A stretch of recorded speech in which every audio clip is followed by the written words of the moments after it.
mean, I gotta make a stupid face and pause for it. All right, little bit of a technical difficulty there. My other iPhone wasn't capturing noise, sound. Sorry guys, audio. So I'm here at Besnik Engine Design. Dashko is back there again, working on my stuff. Oh, audio was fine. Okay, now you guys tell me it's fine. Well, I switched to my other phone, which has better quality anyways. So I think it improved. So Stan says, yo. What's up, Stan? What's up, Stan? You're up next. All right. Yeah, so this is a K24 engine. And my friend Brian from Bellhouse Tuning, FRS, Tamtag FRS. This will be supercharged, kicking some ass on the track. So you'll see another episode on this build soon. Some of you guys were asking me what's happening with the Time Attack FRS build. Well, the engine's here, and I think Bell has been working on the transmission side of things and doing the electronics. But it's almost done. The head is over here. Stan, your block is in the trash can somewhere, so don't even. I just got an EPS notification.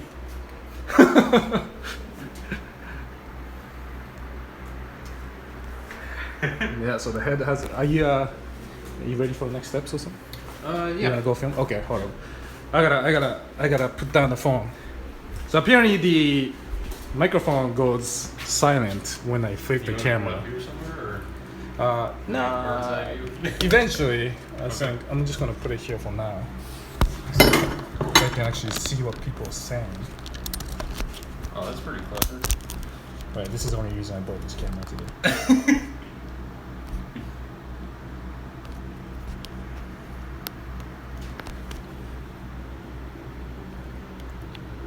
You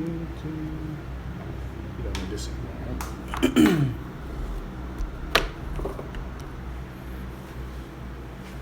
All right, so we gotta do some filming, but I will get back to you guys. All right, so that's my other camera. Here we go. So this is just a little bit of behind the scenes of what happens when I film stuff. All right. Now I get to see all the bloopers in live stream. Right, exactly. So I got a little bit of live stream going on here on my YouTube channel as I film the build process. Okay, so the last ring set that needs to be gapped is cylinder number 8, which on LS is passenger side rear. So what we're going to do to check ring gap is we're going to put it in. And then what I did is I took the piston and I installed the oil ring. So what this does is it gives us a square point that we can use the piston to square up the ring and the bore. So when we push it all down, that we know we can trust that the ring inside is perfectly square. Because if it's offset or crooked at all, you're going to get a wrong reading on the outside. So that's ring number 2. So just by looking at it, it looks like maybe 22 thousandths. Taking a wild guess. it's probably dead on.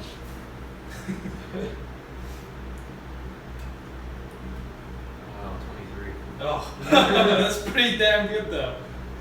So usually when you check ring gap, you want to get the feeler gauge in there, and then you want to pull. You want to pull on it, and you just want to feel a little bit of drag on the feeler gauge, and that will tell you that's the correct reading. If it's too tight, it's not correct, obviously. If it's too loose, basically when you pull the feeler gauge through the ring, you want to just take a little bit of tension or drag on it. Okay.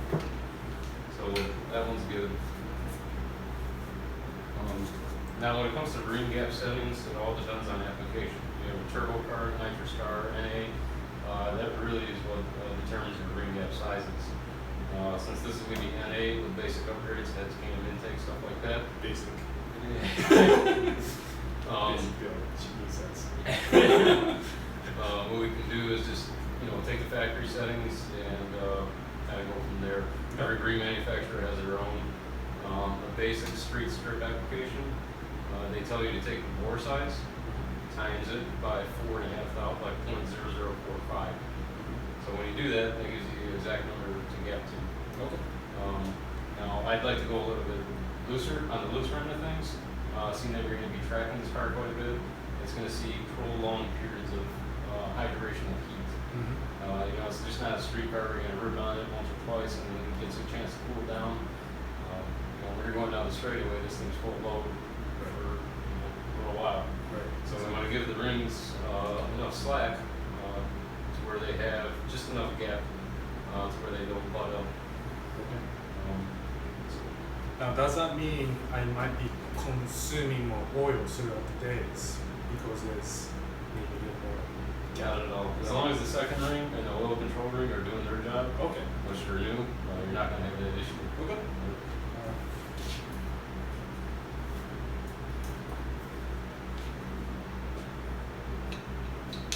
So again, we'll just take the piston,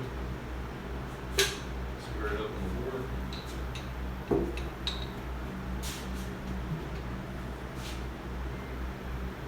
I'm guessing that's on about 21.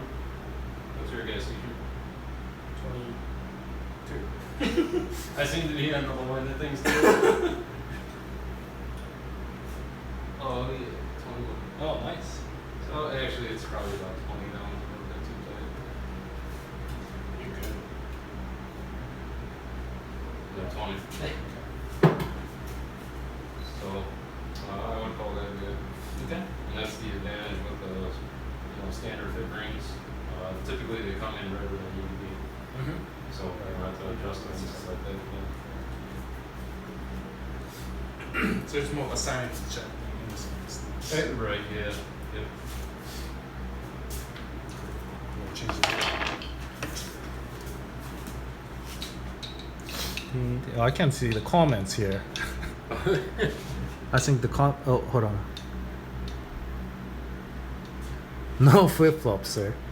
This is not an OSHA improved environment. Let's see. Oh, okay.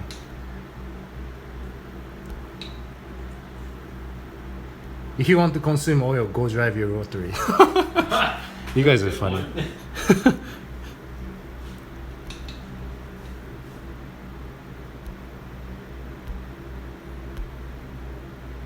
I guess they can hear us talking. Everybody's talking about flip-flops. I'm good.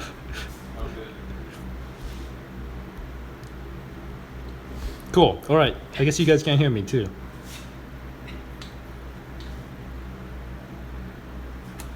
All right. Oh. I did too much filming on the way here with Mexican food and traffic and talking about bullshit.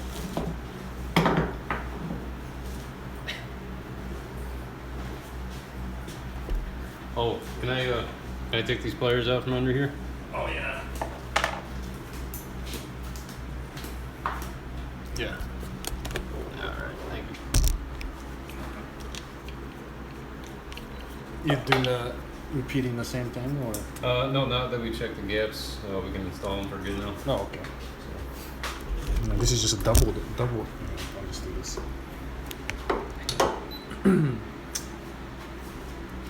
So now that we checked the gaps and we verified everything is there is good, we can install it. So just like we removed it, open it up.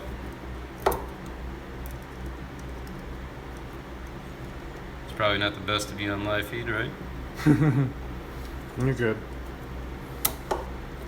It's LS engine. It'll take abuse.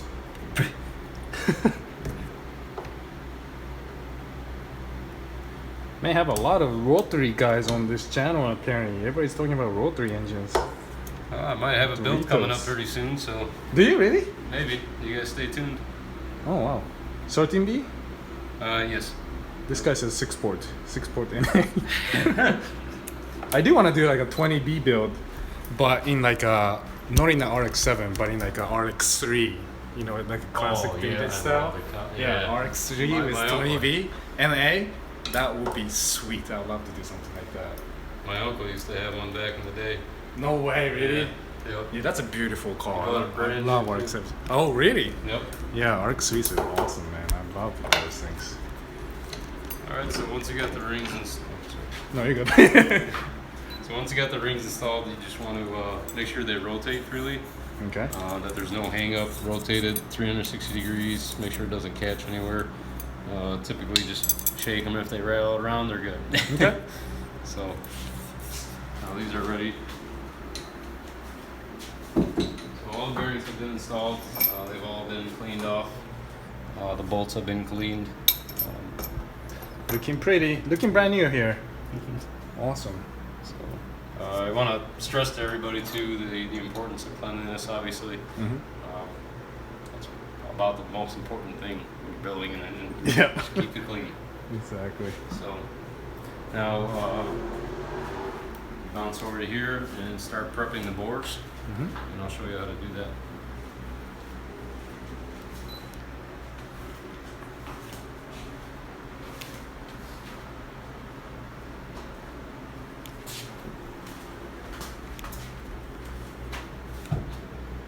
So I started out by taking some shop towel. This stuff you can actually get at Walmart, and I love it. It's like 89 cents a roll, and it's lint free. So you Oh, don't have to okay, worry about really? lint building up and stuff. Yeah, that's nice. I've tried probably 20 different rolls of paper towels, and that's probably the best one. Really? Yeah. I always go for the blue ones because I'm a racer like that. It's Yeah. fancy. Yeah, those ones build up a lot of lint. So then just take lacquer thinner, dab it on the rag, and work your way up and down the bore all the way around. And you can see how dirty it is. Oh, well, yeah. So basically you want to keep cleaning it until the rag comes out with no dirt on it. Right. So just keep scrubbing. Any of those contaminants that are in there, they're going to wash off with the oil. Could potentially, if there's enough contamination, it'll destroy your rings. So it's important. This step is very important to do. Right. So we gotta do this 8 times because V8. I'll help you out with this for sure.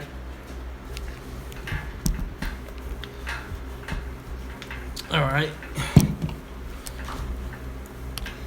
I gotta help where I'm good at lubricating. Lubricating and cleaning.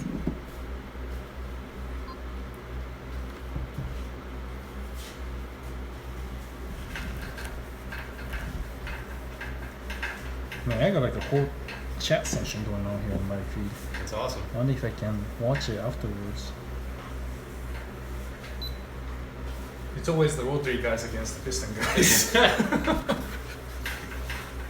What do you have both? How about that? It's both got positives and negatives. You just put a little bit of... Nope. That's the oil. What am I doing? So every time you clean it, you don't want to let it sit dry too long. So for every one that you clean, oil it, then go to the next one. Okay, so you just like Yep, just pour it on your hand like that. Slop it up and down a little bit. Make sure you get all the areas. And this is actually made by the ring manufacturer. It's made for piston rings specifically. really? So it helps the ring seat quickly. So It's amazing how much engineering goes into chemical engineering. right. So yeah, if you want to start on that side, and I'll do this side.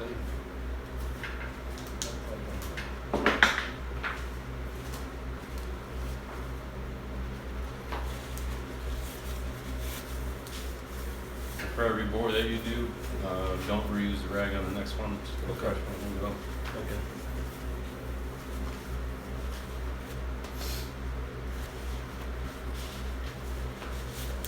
It's funny the stand was watching it. Yeah, that's pretty cool. Where is this engine anyways? I can't tell you these details. It's in the trash, right?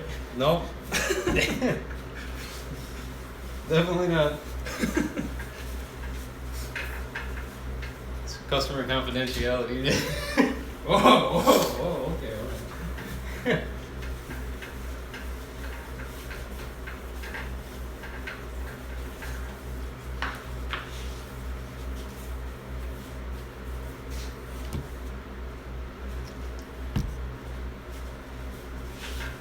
Man, I can't believe how dirty these things are. Yep. And these were even scrubbed too during the wash process. I'm sure you remember. Mm-hmm. You know, they were scrubbed thoroughly. There's so much stuff. On really higher end engines, I have there's like a 5-step process to clean bores. Really? Yeah. Just for the bores? Just for the bores. It takes about 2 hours. Jeez. Yeah.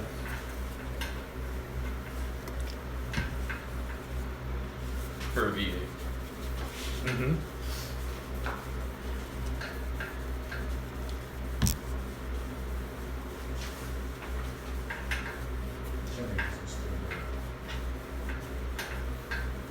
You know, you say use another fresh one, but there's no way I'm gonna have fresh surface. I have an unlimited supply of paper towels, so please. Don't worry, we'll go back to Walmart. Paper towels. I can't afford a roller too. I'm not sure about Sui. It might put you over the edge, huh?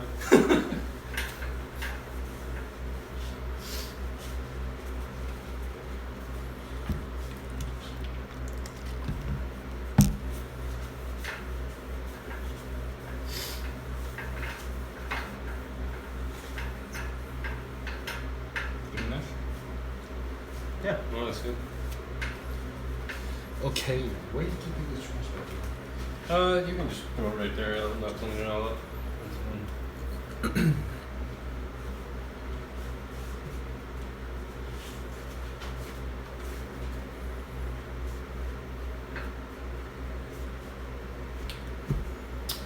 Another point I'd like to make too is when assembling an engine, try to avoid using gloves, like rubber gloves. Oh, really? Yeah, I mean, obviously with some processes you want to wear rubber gloves, when you're dealing with like harsh chemicals and stuff. But it's very easy to miss, if you go to install like a main cap and part of the glove gets stuck underneath and then you get a little piece of rubber in there. Very easy to miss, so Right. I try to do it raw dog it. That's right. You gotta feel everything.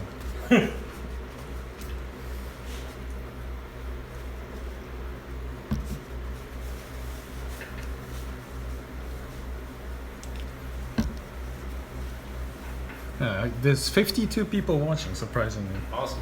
Jesus. We're just lubing holes. We're just lubricating stuff right now, and there's 52 people watching right now. How amazing is that? Wow. There's like a slight delay too with the internet, so the comment take a little bit to come up. Oh, really? Yeah. Lubing holes and raw dogging. We love watching you and your holes. This is like the KY of the engine building world. No, these are not regular paper towels, and you'll be explained in my YouTube video. It's Walmart special, okay? No, but all jokes aside, these are not regular paper towels.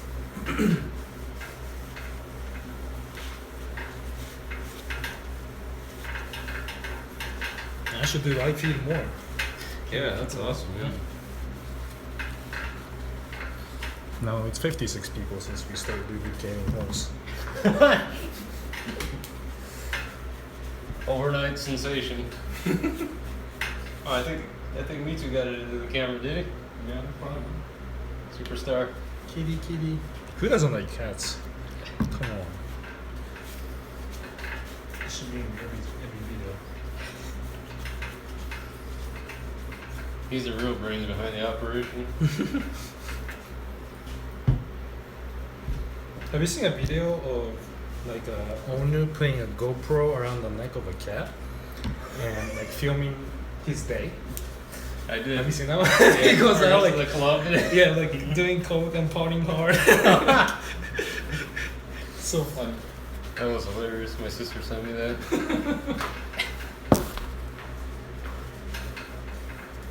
I saw one of the dog where he just goes onto the beach. Have you seen that one? Like starts sprinting into the beach. No, I never into seen the that. water. So makes me happy watching that one. I'll have to check that out. Yeah.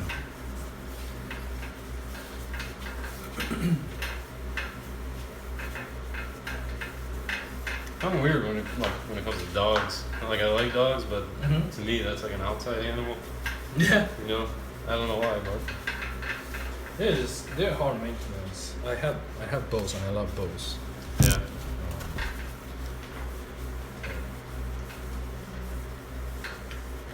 Well, cats can pretty much sustain themselves. Exactly. I can go away for 2 weeks and he's fine. I think he'd prefer that I go away for 2 weeks. Yeah, it's like just give me food and litter box. Right. Just leave me alone.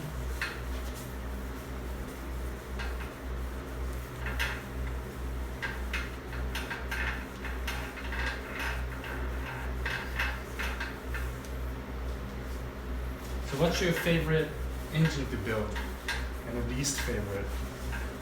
Yeah. For the I get asked that a lot, honestly. Do you really? Yeah. I really don't know. Like I kind of enjoy all of them. Each engine has its own little character, and Right. you know. I don't know, actually. What's the most time consuming engine to build? Well, I guess it depends on the level of the build then, I guess. Yeah, it really does. I think.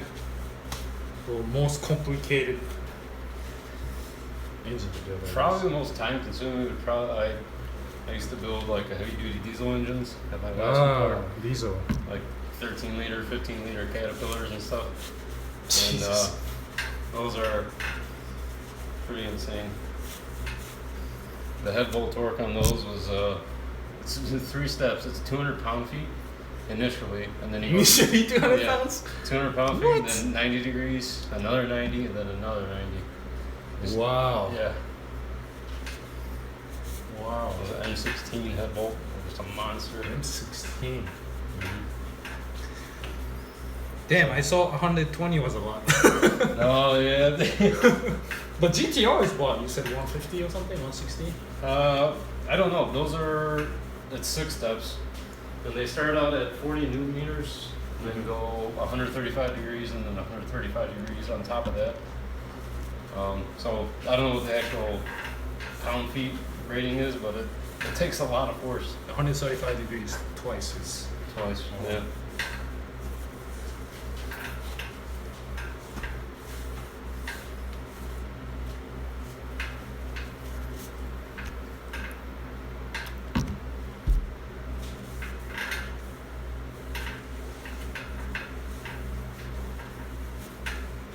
You know, it would be fun to build a rotary engine with you. I'd love to.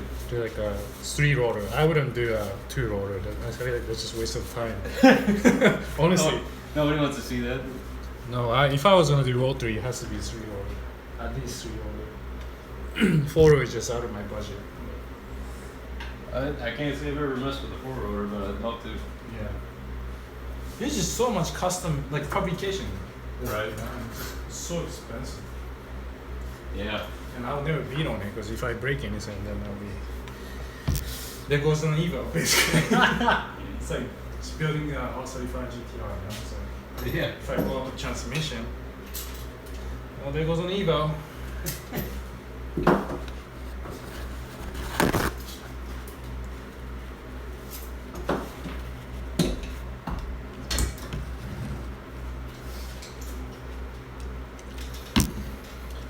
Last cylinder.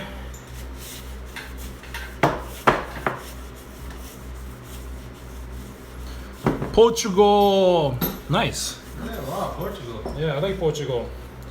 Good food. I forgot the name of the pastries, but it's like creme brulee, round pastries. So good. I was just in Portugal 4 months ago. Lisbon, beautiful city. Nice. Love the tiles on the houses. Beautiful town. Tiles, green. Yeah, they use like blue and white tiles, like 2x2s. Oh, really? But they do it like outside of the houses. Wow. Like, Is it like on the mosaic, streets. or is it just like? No, straight? the same pattern. Well, Oh, sometimes okay. it's like a big flower pattern, but Nice. it's beautiful. Yeah. Sounds fun. Yeah, it's a nice city. Good food, good seafood. Passes inspection. Not bad.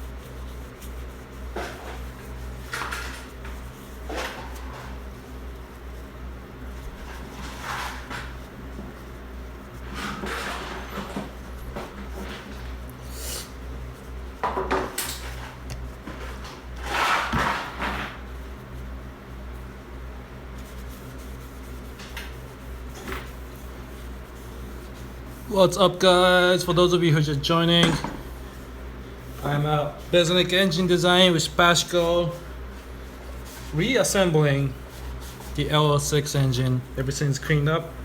Well, we're cleaning as we are filming right now, but pretty much everything's good to go, good to be assembled.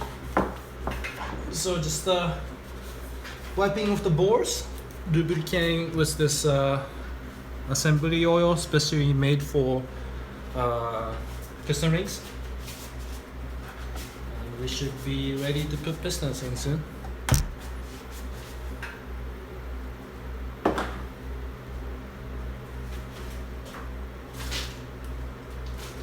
You can use any oil you want to assemble. You know, piston rings. Obviously, oil is oil. Right. This stuff is just like ultra purified, so there's zero contaminants, and that's why I Nice. use it. So.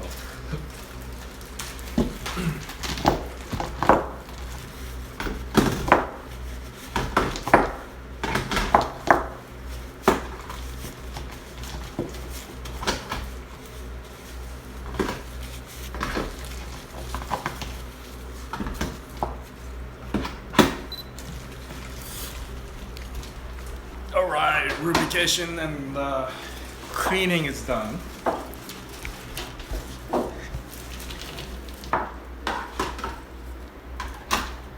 Here's what my setup looks like.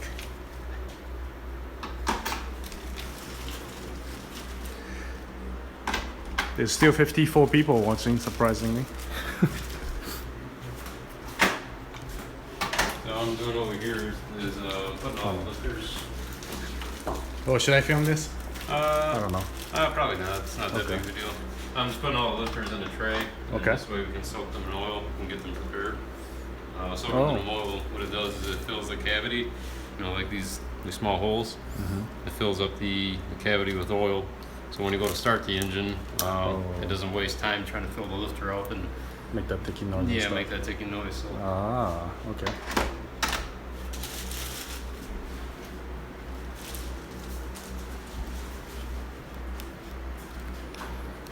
So those of you who are new to this live cast, this is actually the K24 engine that's going to go in the Time Attack FRS. It's going to be supercharged and made it with the K20 head. Apparently it flows better than the K24 head.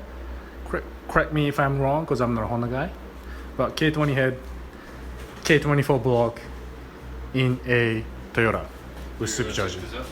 So you can see the all the small air bubbles as it's filling up with oil. Oh yeah. Oh, that's cool. Usually let them soak until you stop seeing bubbles, and that tells you they're pretty full. Wow, I didn't know it was that visual.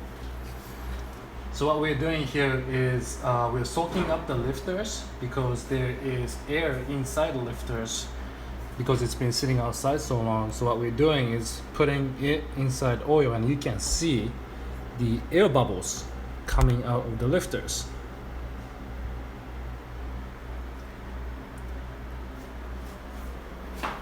And actually, if you are building an Evo head too, I recommend you do something like this, because if you don't clean up the lifters and the used oil inside, you're gonna have the ticking noise, which is very common for the 4G63 head.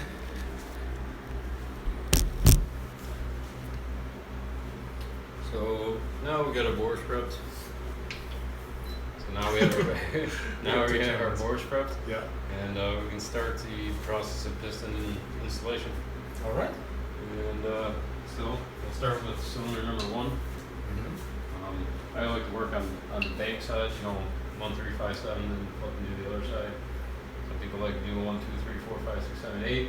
This is my way. So. And obviously, his way is the right way and the only way. There's many ways. There's no wrong ways. Yeah, you can do 1, 8, 2, 7 if you want. There's 1,000 ways to skin a cat, but whichever you choose is the right one. Yeah, there's only one Besnik way. When you oil the rings and the pistons, you don't need much. Just a couple drops. Okay. Smear it around on the skirts, and then rotate the rings. Get the oil worked in Each side. Yep. Okay. So, and then as far as ring placement goes, so the piston sits in the bore like this, and then I face the top ring towards the intake side, Okay. and then the second ring flip toward the exhaust side. Just like that. So the second ring gap will be facing the exhaust, top ring will be facing the intake. Now, why do you do that? I do that because it keeps the, during initial startup, it keeps the gap away, at least the top ring, away from the exhaust side. So you don't have, like bull vibe, basically. If it's closer to the exhaust side, keeps it away from heat also. Okay. The flame front inside the combustion chamber will naturally want to flow this way, and then out the exhaust. So keeping the top ring gap away for that, few minutes while the engine or the rings are breaking in, will just help it live longer. Okay. Wow. So we have that.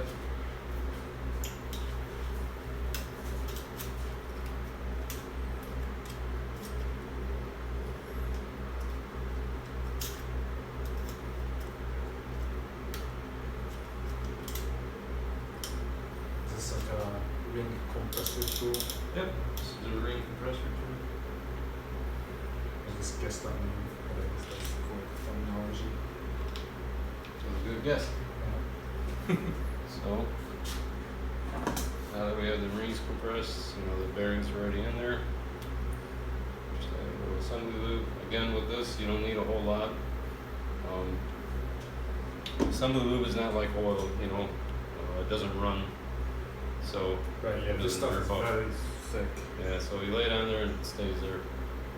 It's the same ones we use for Canon installation too. Exactly. Now we can install it on the board. Make sure our dot faces forward.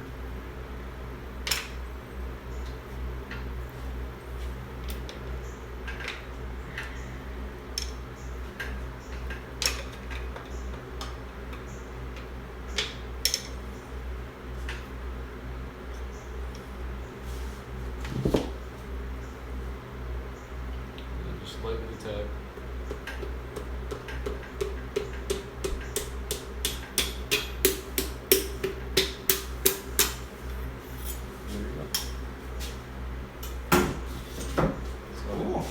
After you get the rings, inside the board, reach underneath and just grab the rod, make sure it doesn't hit the journal. Kind of guide it with your hand.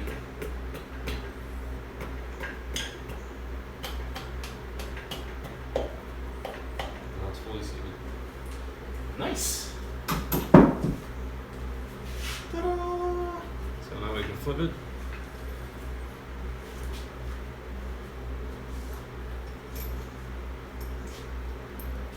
Grab our rod cap. And you want to make sure too, obviously, you get the cap aligned correctly. So the bearing canes, they're called, they both go on the same side.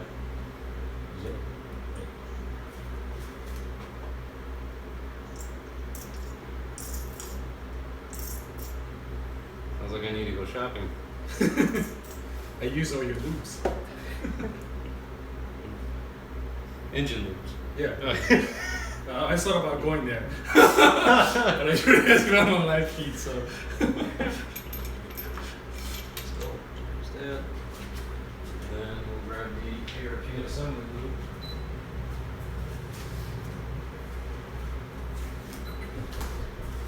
And this loop, guys, if I didn't mention before, is specifically designed for piston ring insulation. There's zero contamination, very pure, good stuff that Pasco recommends.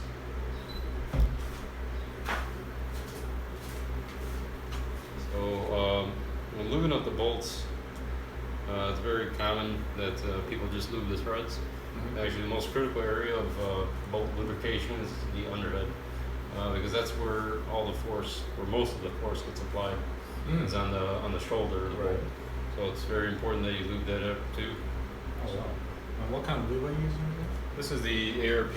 Oh, that's a lube. Yeah. This is made for their bolts. Right. What's this lube does do anyways? Like, I always thought about. What's this? It's similar to like Loctite, is it? No, this is a high concentration of molybdenum. Mm-hmm. Molybdenum is a I can't say it right. It has a high clamping load capability. So basically, when the bolt squishes and tightens, it doesn't squish out like oil does. Okay.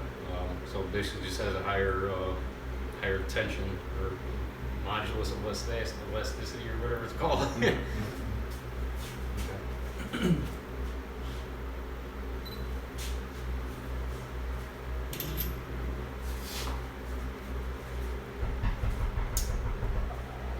Should I get the door? If you don't mind, please. Thank you. It's probably just my sister.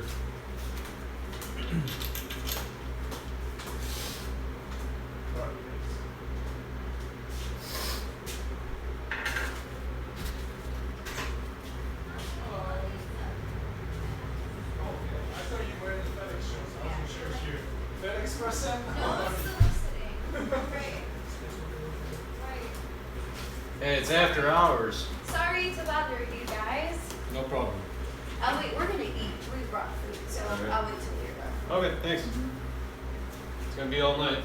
That's perfect. Take your time eating. Right.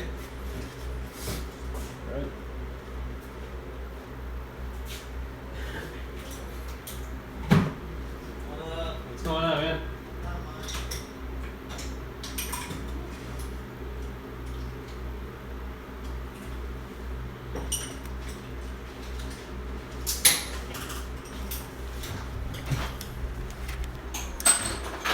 What's up, guys? Well, I'm filming the whole process on my camera, point and shoot, which is why I can't really move both cameras and work at the same time.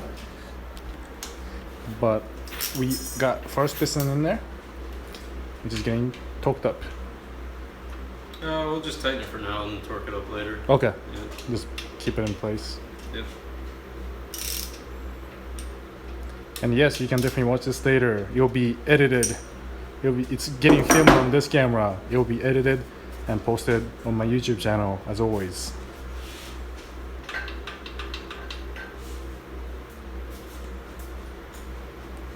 This is LS6. As for the block itself, it's just cleaning it up, checking the clearance, changing the bearings, making it more reliable. But on the head, we got new valves in. Springs are the same one, right? Springs are the same. Springs are the same, I but did it's change their upgraded. retainers. I didn't like those titanium ones. Yeah, those are garbage. I took those out of there. Yeah, so upgraded springs, retainers, push rods were already upgraded. Head is ported also, which looks beautiful.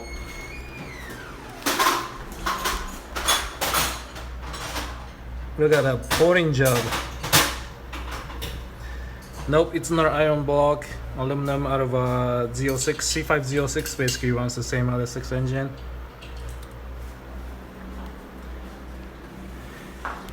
It should be making reliable 500 wheel, or tops 500 wheel, I would say. If I make 450 wheel, I'll be happy, especially with the FD body weighing nothing. So now feel that compared to. Do you remember when we rotated the engine last last time. Yes. So if you'll go ahead and rotate and tell me what you think now. Oh wow! That is night and day difference. Yep. I can push it with my thumb. So Yeah. now, obviously, when we're done fully assembling it, we can go through and check the breakaway torque once Mhm. again, Right. compared to our original setup. Right. But yeah, I think that would contribute the last one a lot to ring. It was more looked like a ring issue because the rings were very tore up. Yeah. And probably had something to do with the tune too. I mean, I think you were saying it was running very rich. Yeah, your car was in tune. Yeah. You had cams installed with like stock ECU for that. So you should rotate it by hand too. Yeah. Wow. Yeah, look how smooth that is. Nice. I guess another point I'd like to make is when you install the rod and piston, I like to have the crankshaft throw all the way at the bottom. Okay. This way you don't have to rotate the crank to bring the rod to the bottom. Right. It's Right. just much easier. Right. Makes sense. So now we just do it on four. No. No, we just do it on the 7 cylinders. I'm so used to saying 4 cylinders. 4 cylinder? Yeah. Repeat.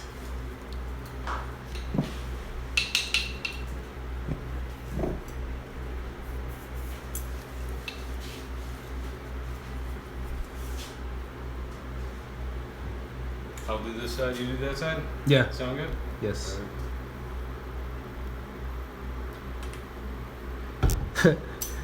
I love the comments though. We are now literally the friends who stand around looking at our buddies' work.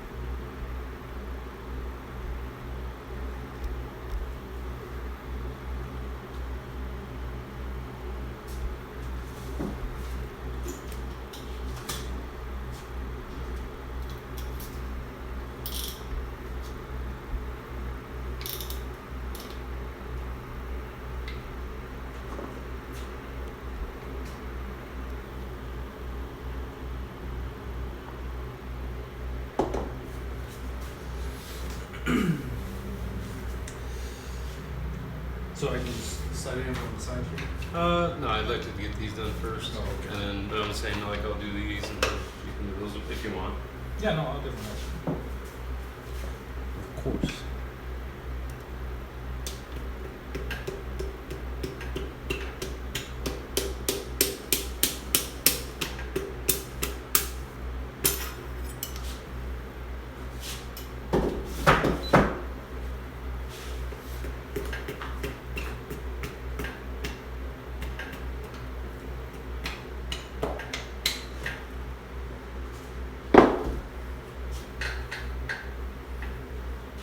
Another good point too, is it still live streaming? Mm-hmm. Alright. To make your life a lot easier, spend the time to put it on the engine stand nicely. Mm-hmm. You know, center the shaft of the stand on the crankshaft. It's much easier to work with when you're building the engine. You know, when you need to flip it over, like it's very well balanced. You know, Right. it's not top heavy. Right. It just makes life a lot easier. That so makes sense. spend the time, do it nice, Right. and it'll be worth it. Mm-hmm.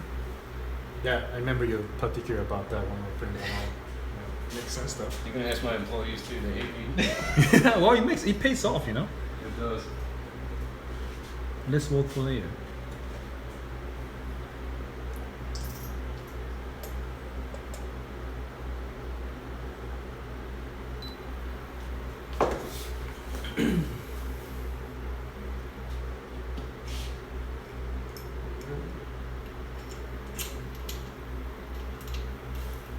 Change the angle here. Bring you guys over here.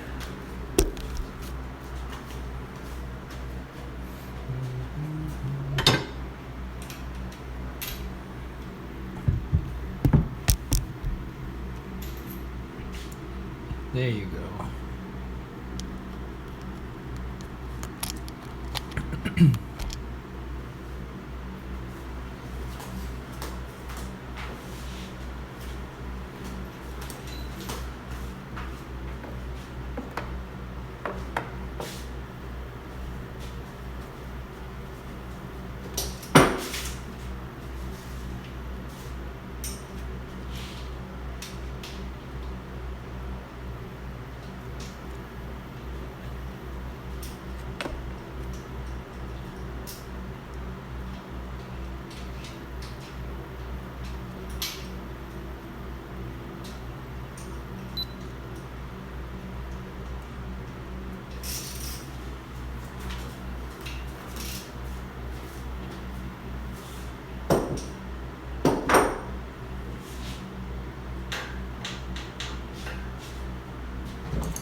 Paint job or? No, it's beautiful. I love it. Okay. Yeah, it's good. We're gonna paint these areas too once we're done. You know, with a nice contrast. Because definitely chipping away. Yeah. I don't know what happened here, but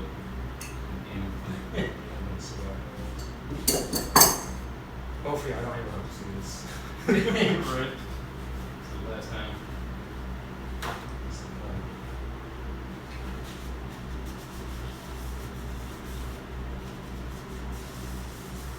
I can see that just going like aftermarket ECU. Oh really? Yeah, I mean I have all them right now, but What year is it? The ECU? it's a F1 ECU. Oh, Whatever okay. year that is, whatever range of year Like that is. 98 to 02 is it? I don't know. I hear it should work fine. It's chill.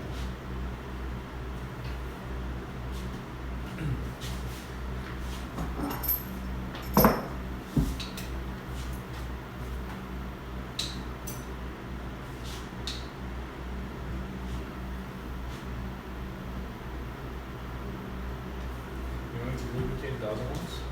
Or you want to No. do it right before? Yeah, right before because it, you know, it'll drip off and stuff.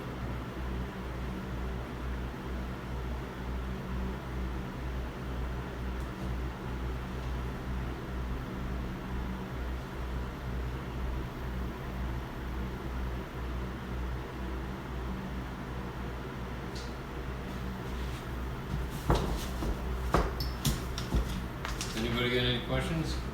Questions for Besnik. Questions for the engine expert here. Technical stuff, preferably. I don't want to get too personal. Does he sleeve motors? Not in house, no. Not in house. No.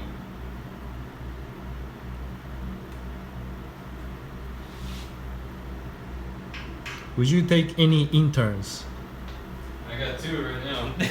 Yeah, he actually needs help in the shop.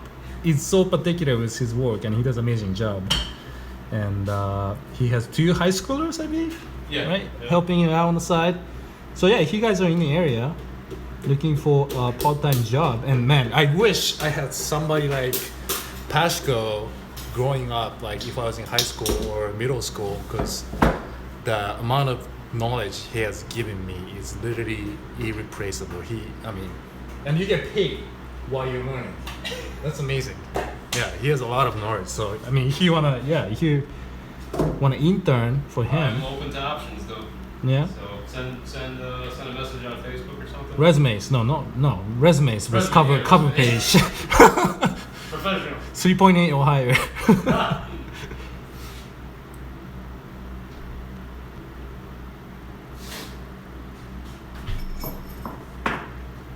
Is it a polished stock crank?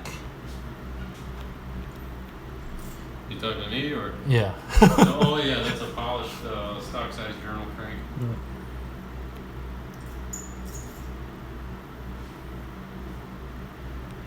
What is the strongest LS motor and the weakest? Factory? Yeah. Is there that much difference? Oh yeah. I would say probably the LS9 is one of the baddest. The worst? No, the baddest one. Oh, the baddest? Yeah. Yeah. Oh, that's nice. And then as far as reliability goes, probably the LS7 is the worst. Well, worst for LS7s? Oh, that's interesting. Yeah.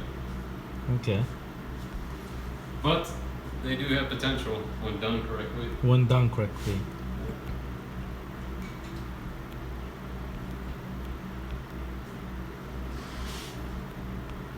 Does he build RB26s? Oh no, that's Scott Parrish. God damn it, Scott. No, we have never heard of RB26s. No, so Scott, for those of you who don't know, has his RB26 engine here. I don't even know if I'm supposed to if I can talk about his goals, but That's up to Scott, not me. yeah, well, since he's watching it, he's looking for 4-digit horsepower RB26 R32 GTR build, which I was supposed to film, and we're waiting on parts and stuff. So Scott, let me know when you are ready for me to stop by and start filming stuff. Because your engine has been sitting at the shop for months.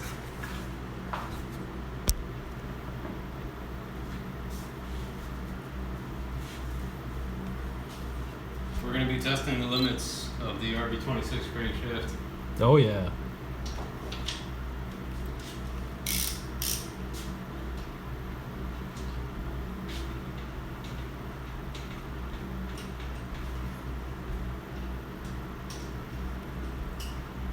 Yeah, man, there's so many comments. I'm trying to. Okay, where are we? If anybody wants to speak, raise your hand. No, there's a lot of comments. Or run to the rest first.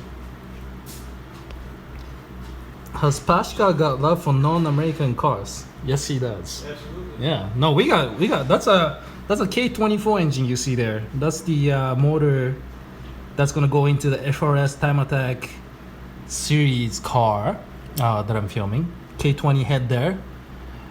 I don't really know what's there, but that's a double overhead cam 4-cylinder car of some kind. There's RB26s, he does rotaries, he does all kinds of engines. We don't discriminate here.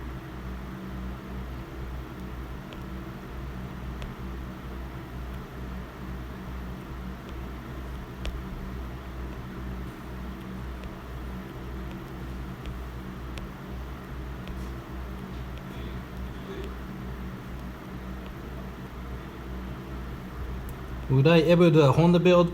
Yeah, I'll do a Honda build, but probably only if it's like a NSX or if it's a K24 supercharged or boosted K24 with turbo setup specifically for Time Attack, and I'll probably do like an EG hatch setup.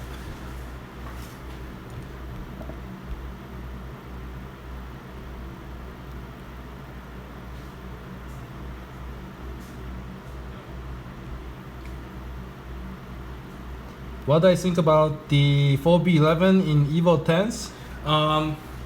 Yeah, those are good engines. I think a lot of time and money has gone into the 4B11 development recently in the aftermarket industry, that they're making huge amounts of power. So yeah, 4B11s at first were kind of skeptical, but nowadays they're good engines, a lot of potential. I wouldn't bet against it.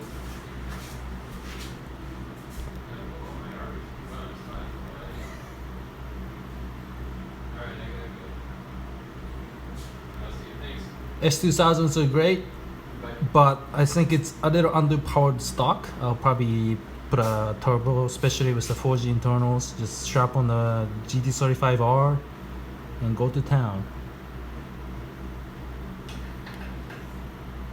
4G63 or 4B11, that's obvious. I don't need to answer that. Thoughts on the new NSX? I like the new NSX, but it is definitely not a car I would purchase. I am kind of against electric technology when it comes to performance cars. Oh, I shouldn't say against it. I'm against making things too complicated. I'm not against it, I'm just not for it. Yeah, I wouldn't own it, and I wouldn't spend the money for it if it was 4 EV though, then I think that's got a lot of potential. But when you combine electric powertrain with internal combustion engines, I think just complicates things, makes things heavier, expensive, more prone to breakage.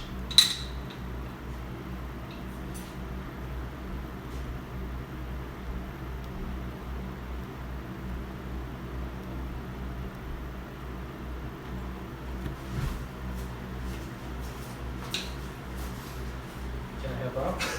Yep, that's what I got. It's the last one to do, and then you can bounce over and do those. Nice.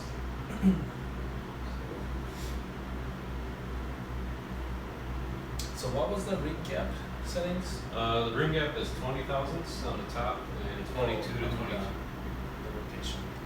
Oh, I put the top ring closer to the intake valve, and then the second ring closer, like on the exhaust valve side. This way it keeps the gap away from, like I said, the flame front. Yeah.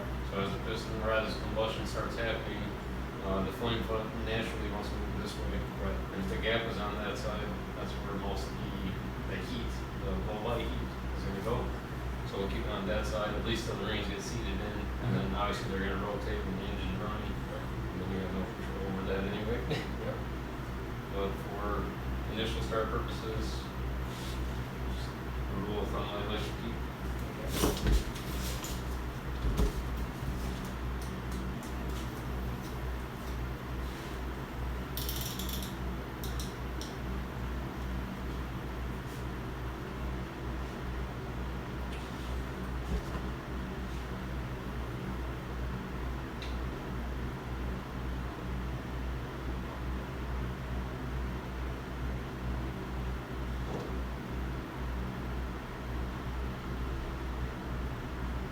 So what else do you have to do to the car?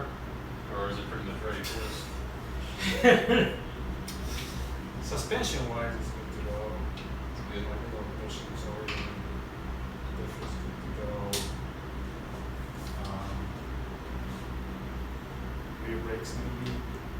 Easy. The biggest thing I think is the white bar. To put on the car and fit it. But this is, if it starts with the harness I built, then I'll be happy. Yeah, it's most likely that. Oh, don't say that. You work for an electronics company, right? Yeah. But still, that was a nightmare trying to figure out. I got 93 electronic diagram booklet, the size of a yellow book. And matching that with the GM pinouts, which is a different color, different. Oh, yeah, duh. I forgot that, it's a GM motor now. Mazda. Yeah, it's been, yes, and then like GM book, B would be black, and then in Mazda book, B would be like blue, Oh. and then like L would be like light blue. Jeez. Yeah, it's chaos. So I might have fucked up can there, but That's probably my biggest thing I hate doing electrical. yeah, because you can't really see what's going on. Right. It's magic. Oh, sometimes the pins are like super small too. Yes, it's tedious. So you know, I have no confidence in the car startup. We'll see how that works. I should do a live video of initial startup. 4-hour live stream. My 4-day live stream. Alright, this is battery number 28. Day 4, aftermarket ECU, plug and play harness. So the camera just like an AC power adapter. Batteries.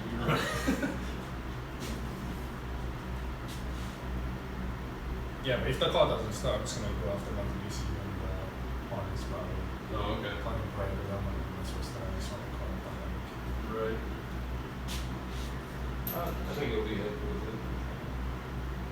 I did clean up a lot of things. ABS related wires and modules and like relays itself is like probably like 15 pounds. I remember, I think I seen that video you put up. Yeah.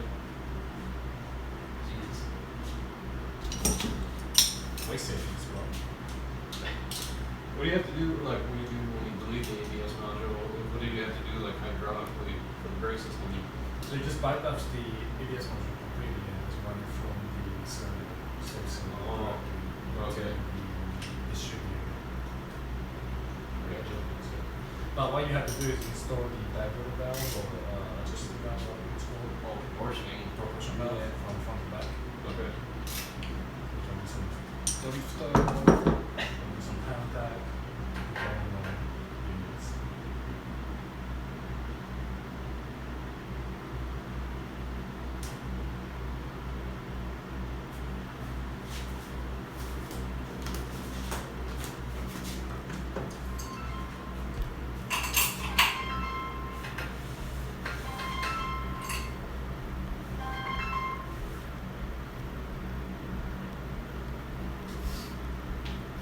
Hello?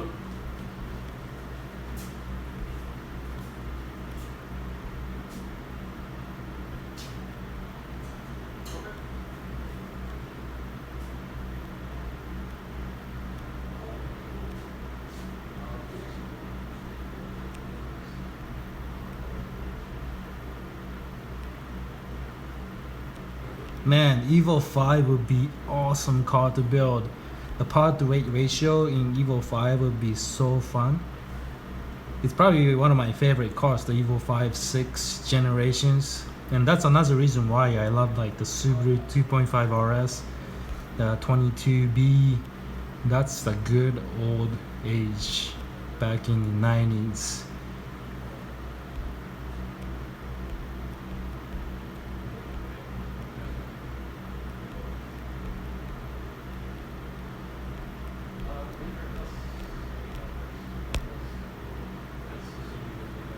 Okay.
I don't know when the adjustable wrench went.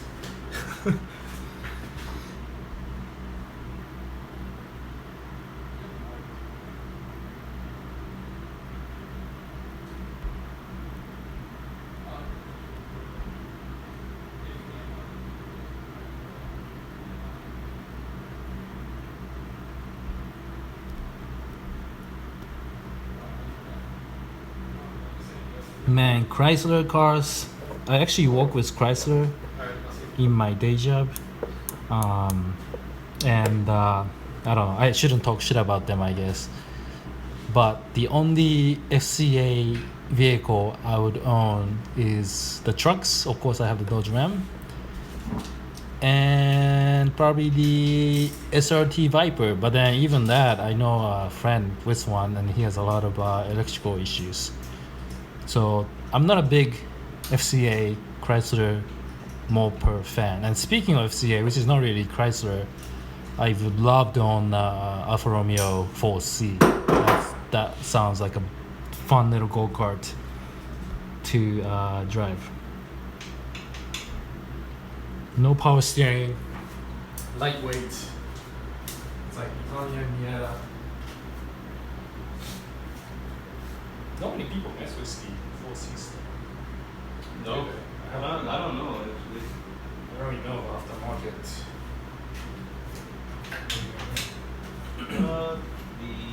This one didn't feel right. The rod was moving side to side, so I just pulled it off and checked it again.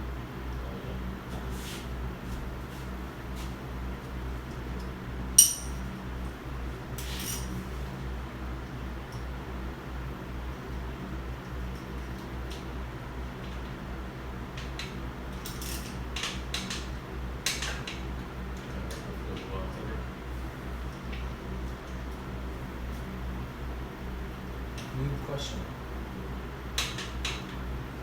What is the two plates in the front? I don't know why there's two plates. I don't. It's an answer your question. Oh, really? You don't know either? No. Alright, that feels a lot better.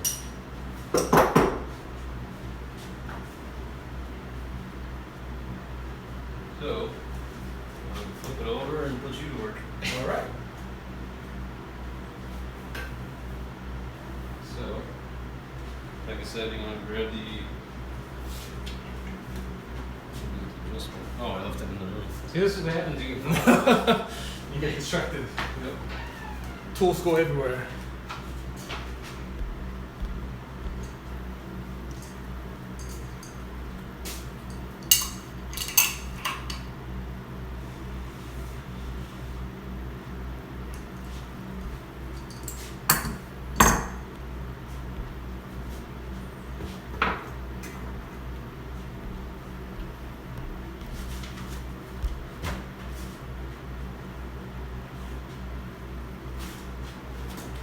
Alright, you ready to show and shine?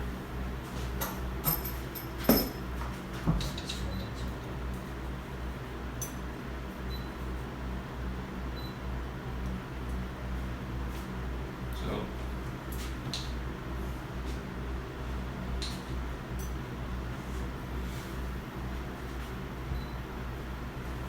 everything's installed. Grab the piston. Both first.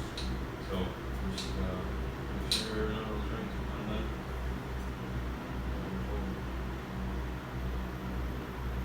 So you do the Skirt. Yep, so you like that, and we go to the other side. And,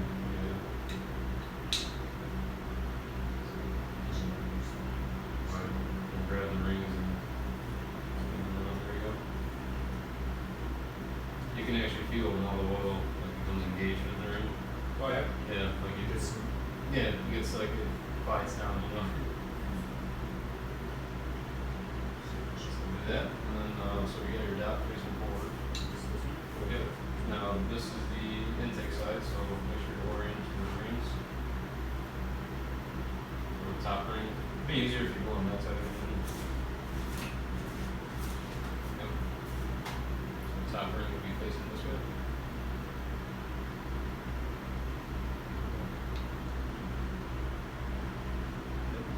And your second ring. So top right there. And grab your second ring and go over here. Yep. Just make sure they're like 180 degrees apart.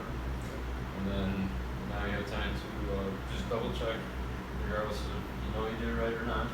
Just look at your rings. So your second ring, make sure you can see the dot next to the gap. Is right there. Oh, okay, so you should check it out. So that tells you it's facing up. And then since the top ring is bisexual, you know either way. I like how you put that. Okay. You gotta talk in today's terms, you know. So, and then, so now this is completely loose. And one thing about this too, when you go to compress the rings, make sure the open end of the compressor is not, or the ring gap doesn't have a ring, or doesn't have a chance to stay in this area. Otherwise the ring can stick out a little bit, and when you go to install it, it's crack it. So we'll do that, like that. And then square it up. Give it one good squeeze. And then that's good. And then put a bearing move on there.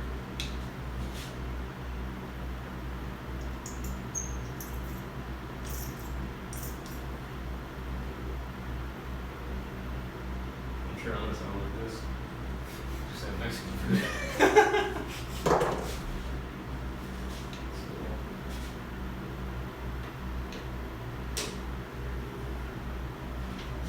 Alright, now when you're installing the piston, so that'll be like 90 degrees. And then when you're installing it, tapping it in to make sure the ring compressor is square against the deck surface. This way the rings don't have a chance to get out or snake out underneath. And then as you're tapping it, lightly grip this to keep tension on the rings. And then just lightly tap.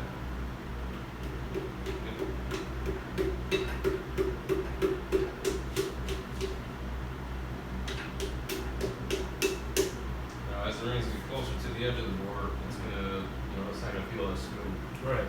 If you feel if you feel it stopping, stop. Because then you might have to fall out. Yeah, you can break a ring or something. Is this okay? Yep. Then you're good. I'll hold it up for you. There you go. And you're in. Nice. Great job. Beautiful. So yep, grab the rod in and line it up in there.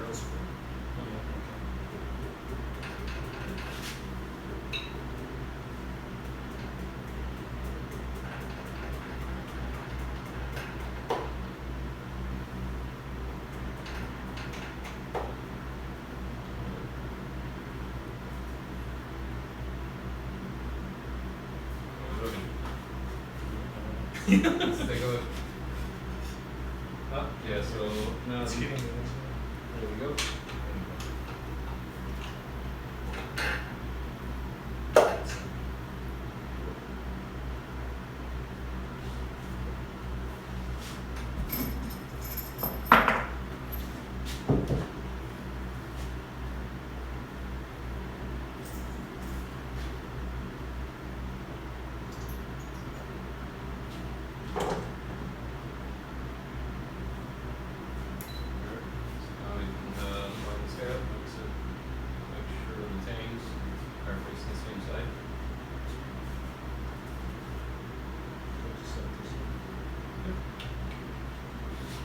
Caps is a number with a rod, so basically the number goes on the same side. Oh yeah. Same font. Same too. You can grab one of these, pull it up.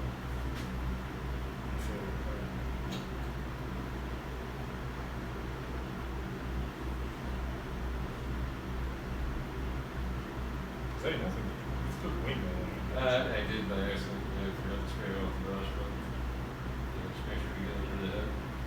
There we go. Yep. Close enough. That's it.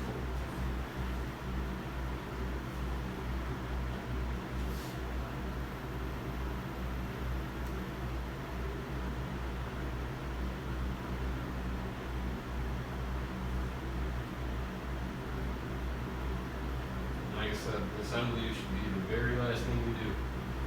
Nothing's going to piss you off more than getting halfway through assembly and realize you forgot something. You got to check your clearance. Right. So there's some engines, like GTRs, I'll assemble, do a pre-assembly 2 or 3 times. Just run through the sequence, just check it out, see how everything feels. This way, by the time I get to final assembly, I know that I'm not going to have any issues. Because, like I It's in said, your head already. well, it's in your head, and you've already gone through the sequence, and everything's been checked out. I see. Sorry. You just do this like basically hand tight. Just hand tight for now, and then we go back and work them all. I found it's easier to forget the torque rod now than afterwards. When you do them all at one time, you have a sequence,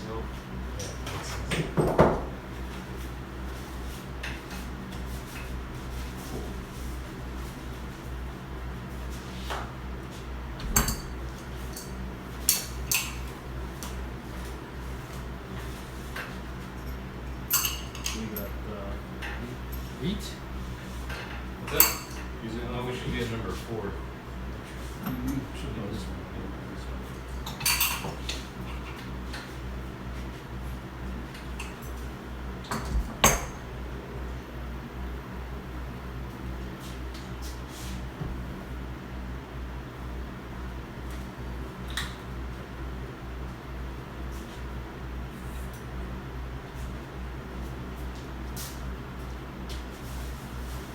You like something to drink?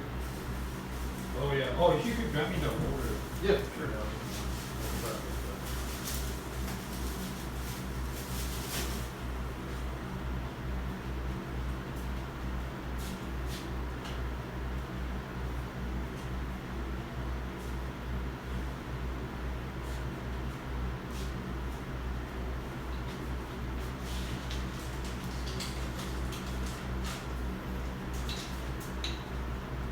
So this one was mine, but I'll just give you a new one.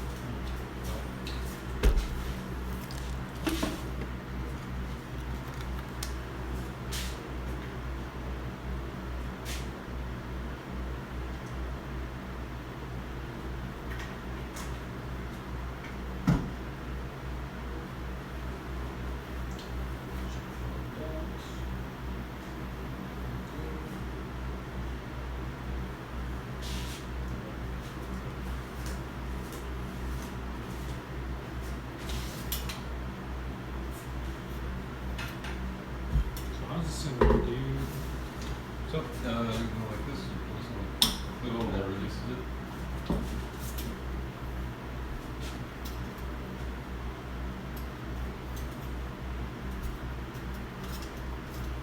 Did you get two new ones? No, one is the old one. Oh, okay. The old one that might be newish.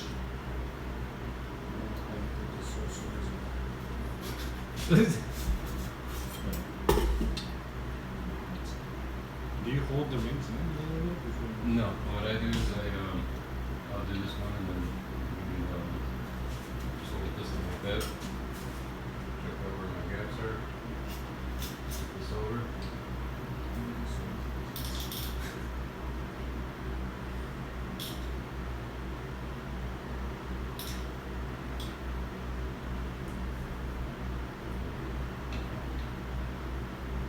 Actually, we did it.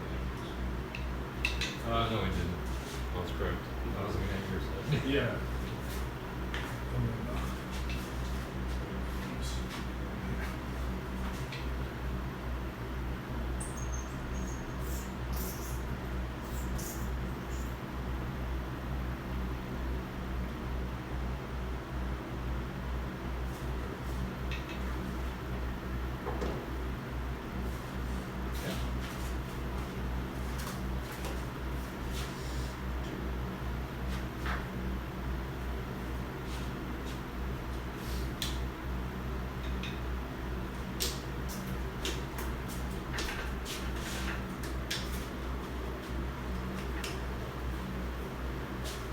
Okay.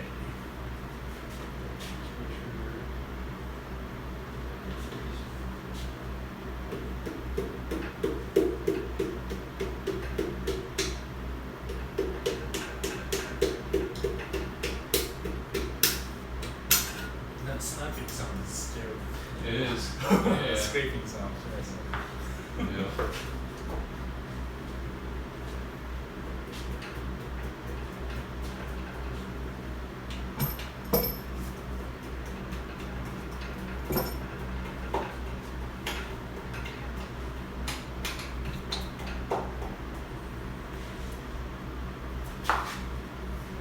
Alright. So these rings, I guess we can talk about sizes too. So, 1 second. Right.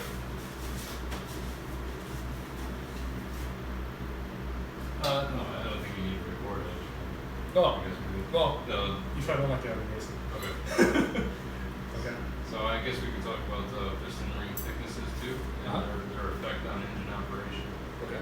So on a standard LS1, it's 1.5 millimeter thickness, 1.5, and then 3.0. It's a very standard, very common size for piston rings. Nowadays, there's piston rings that get down to like 0.8 millimeter thickness. Wow. Very, very thin. Okay.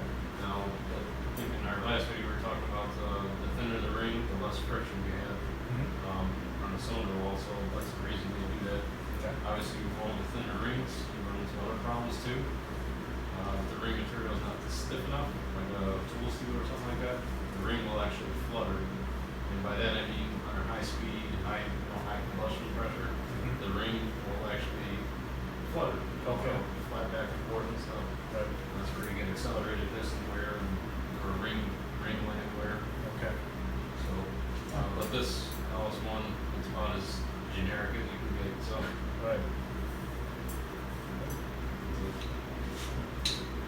speaking of ringland failure, you want to talk a little about EJ motors, Subaru stuff?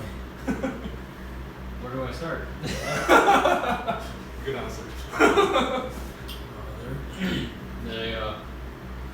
They seem to have very common ring failure issues, and a lot of people have their ideas of why it happens. Yeah.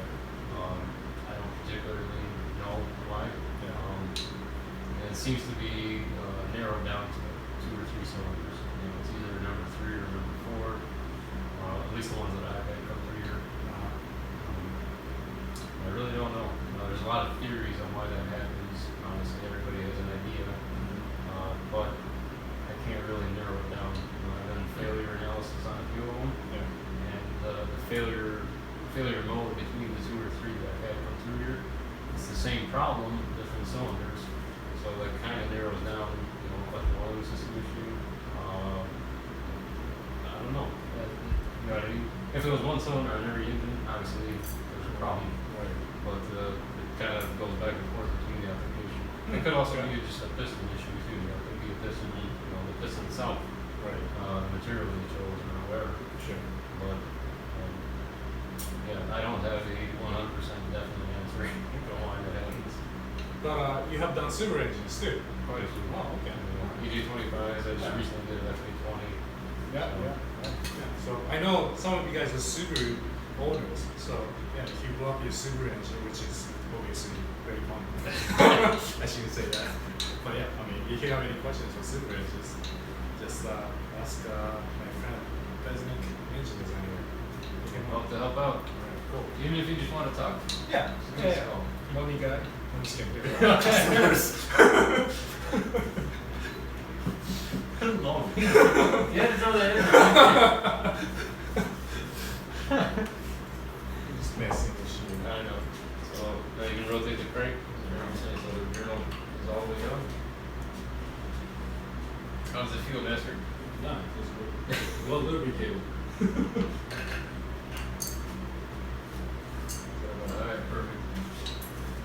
So,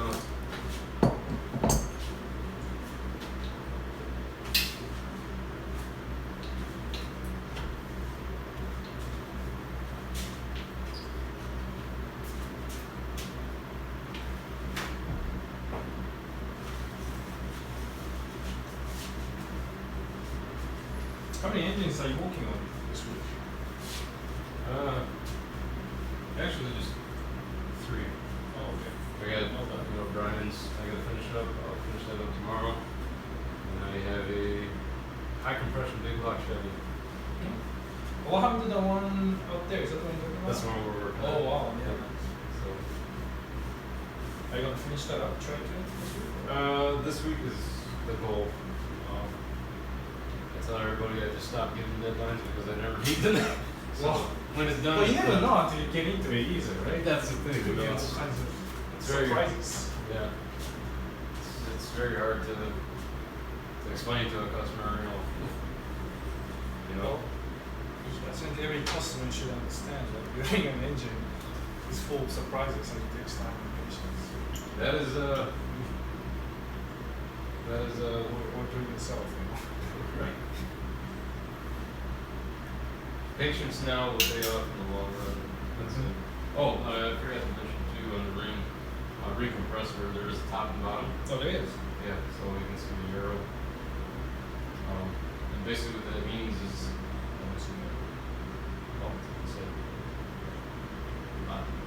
oh, Also this one. yeah. Pretty confused, yeah. Let's clean that up.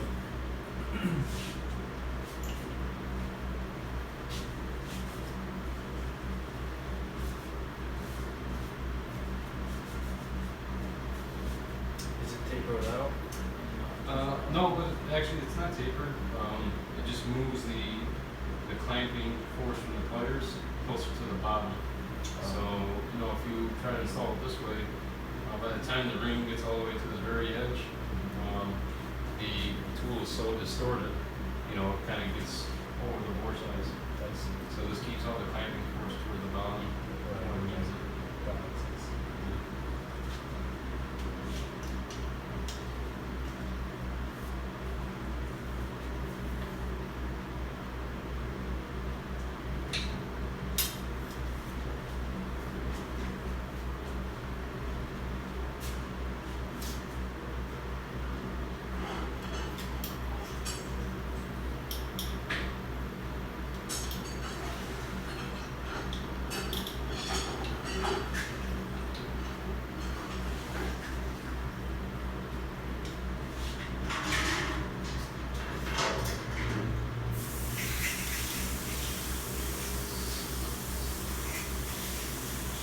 Bless you. Thank you.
It's in there.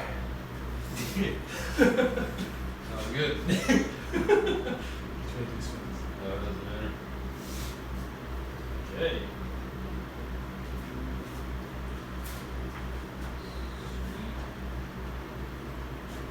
I didn't even put the holes in. Did you rotate the engine? Yes. No. Oh, okay. Just kind Yeah, of do it now. stuck in. Yeah. No one is. Number 4. It's got like a. What's that? Pointing. Yep. Yeah, because that's cracked camp technology. So they forged, or they make the rod in one piece, and then they do that. And then you kind of spike these things come out of it. And so they make the rod as all one piece in the factory, and then they hold it here at this, and then they crack the cap off. Huh. So this way the fracture line on the rod and the cap is absolutely perfect. When they go back together, you can't even tell that it's two pieces. Yeah, I didn't know that. I should watch some manufacturing videos.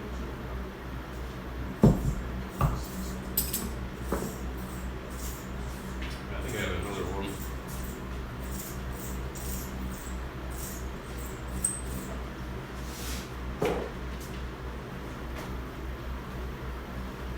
I've been building a lot of shit lately, man. Yeah. Going through all this stuff. He said this instead of 4.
guys are watching our live stream.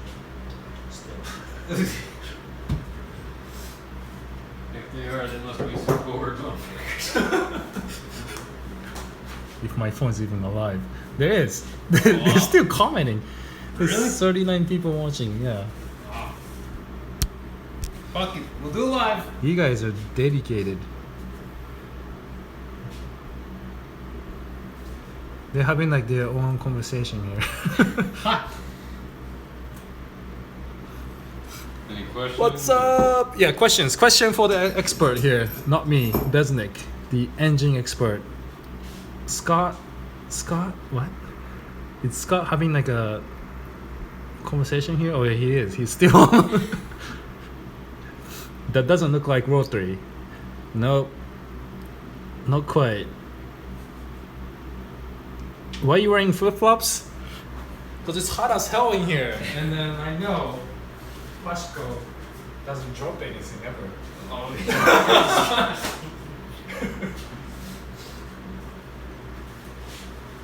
Now, obviously, if I'm doing some serious like lifting and if I'm moving big heavy parts, I'll be wearing my steel toe shoes. shit, I lost my order down too. Oh, here it is. Huh? Oh, you lost mine God, I gotta take my order. It is hot in here.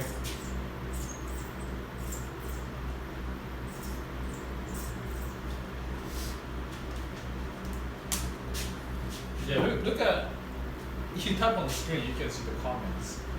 Like, if you tap the bottom left, because Scott's been talking with my subscribers. Oh, here we go. Okay. Can you see it? Yeah.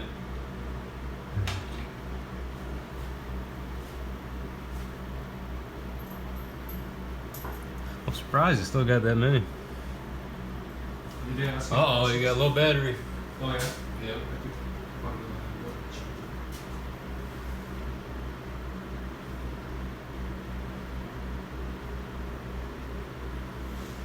It's funny how flip-flops is such a huge safety hazard. Makes me feel good that you guys are actually considering safety, or my safety. The reason why I have black toe here is because I dropped a hammer. So you didn't learn your lesson, did you? No. I was working in my house and I literally dropped a hammer. And then 5 minutes later I dropped another hammer. I really saw I broke Was that the same day you got cement in your eyeball? No. No? Not the same day. Not the same day. I was gonna say, where can you get your safety glasses too? I wear them when I know that shit could go bad. Like horribly bad. Here's my here's my glasses. I have to, Rotate it, bud. You could probably push it by hand right here.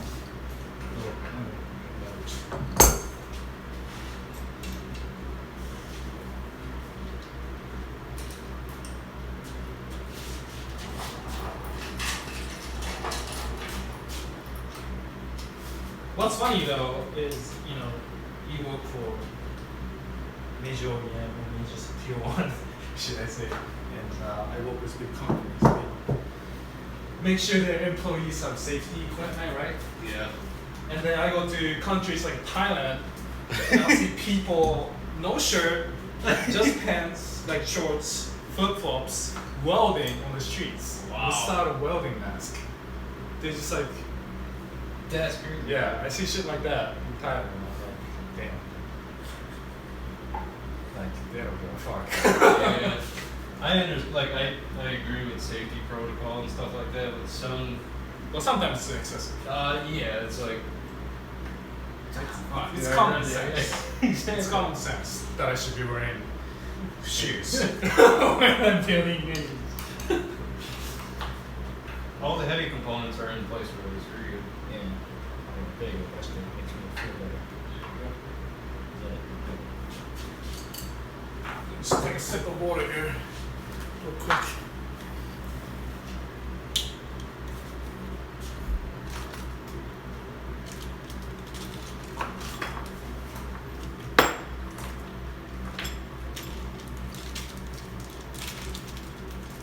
Can I zoom in? Let's see. Oh, I can zoom in.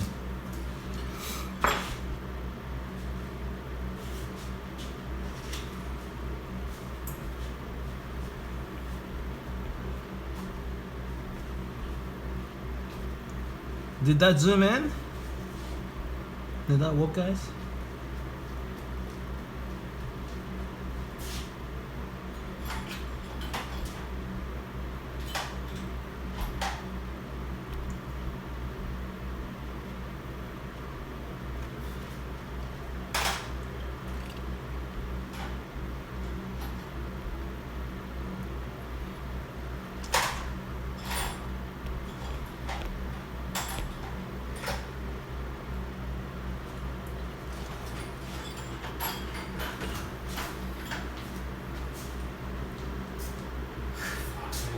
Yes.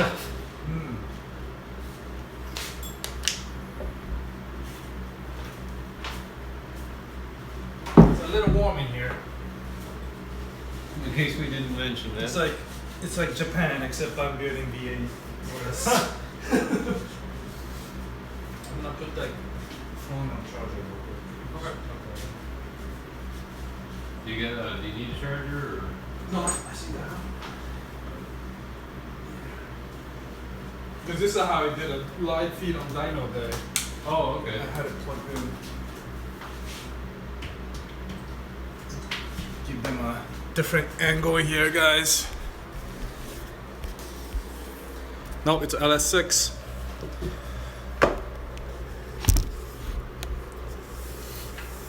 How do people not know what my engine is when I have like 20 videos named But the title. LS6. LS6?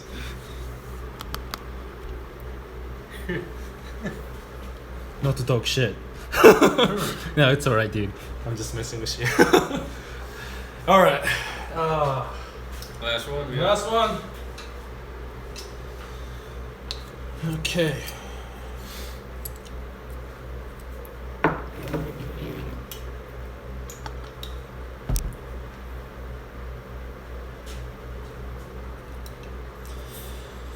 I gotta tell you, there's so many tips and tricks that just comes from experience, you know. Yeah. And it's just, if I was to learn it or find it in the books or forums, that would have been taking forever, and that would probably be half of it. Well, I got very lucky with the opportunities that I've had throughout my life to work for the places that I've had. Yeah. So I hope I'm as open to share as they were with me, you know. Yeah, that's awesome. I learned so much.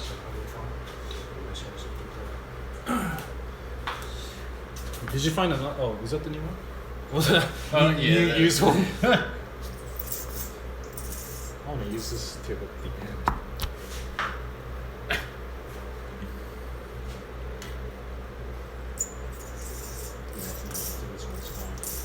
What you have to do really is just spin this, you know, use a centrifugal force. You ever do that with like pens? Yes. And then the cap breaks and it goes everywhere. You got enough? Yeah. All right. It's fun.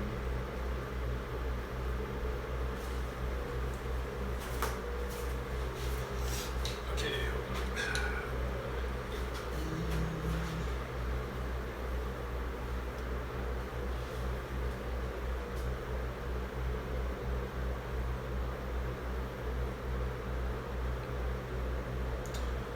Good. Okay. Thank you, sir. Good.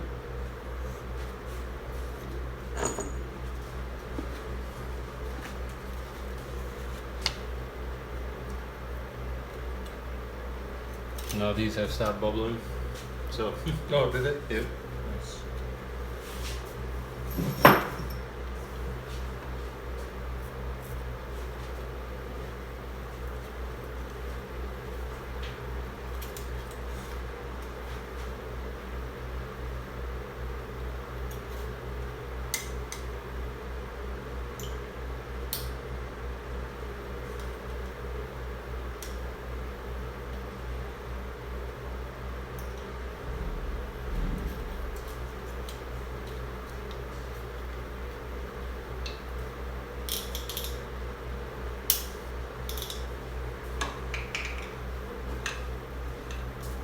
Ishin, you ever been skydiving? Oh yeah. No? Oh yeah. Oh, you have? Oh, I thought you said, oh no. That's the first thing I did when I turned 18. And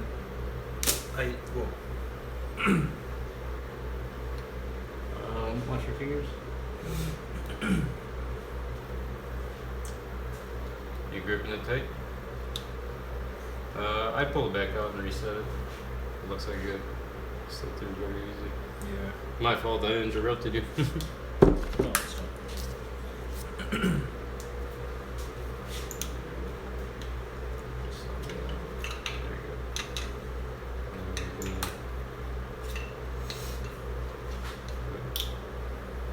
Imagine having 4 hands. Yeah.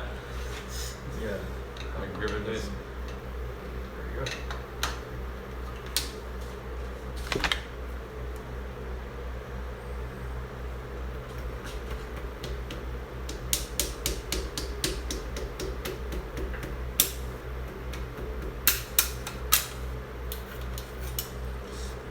Yep. Yeah, I went skydiving when I turned 18. Where was that at? Hagerstown, Maryland. Oh, okay. And I actually I took the 8-hour class so I can jump by myself. Oh, really? Nice.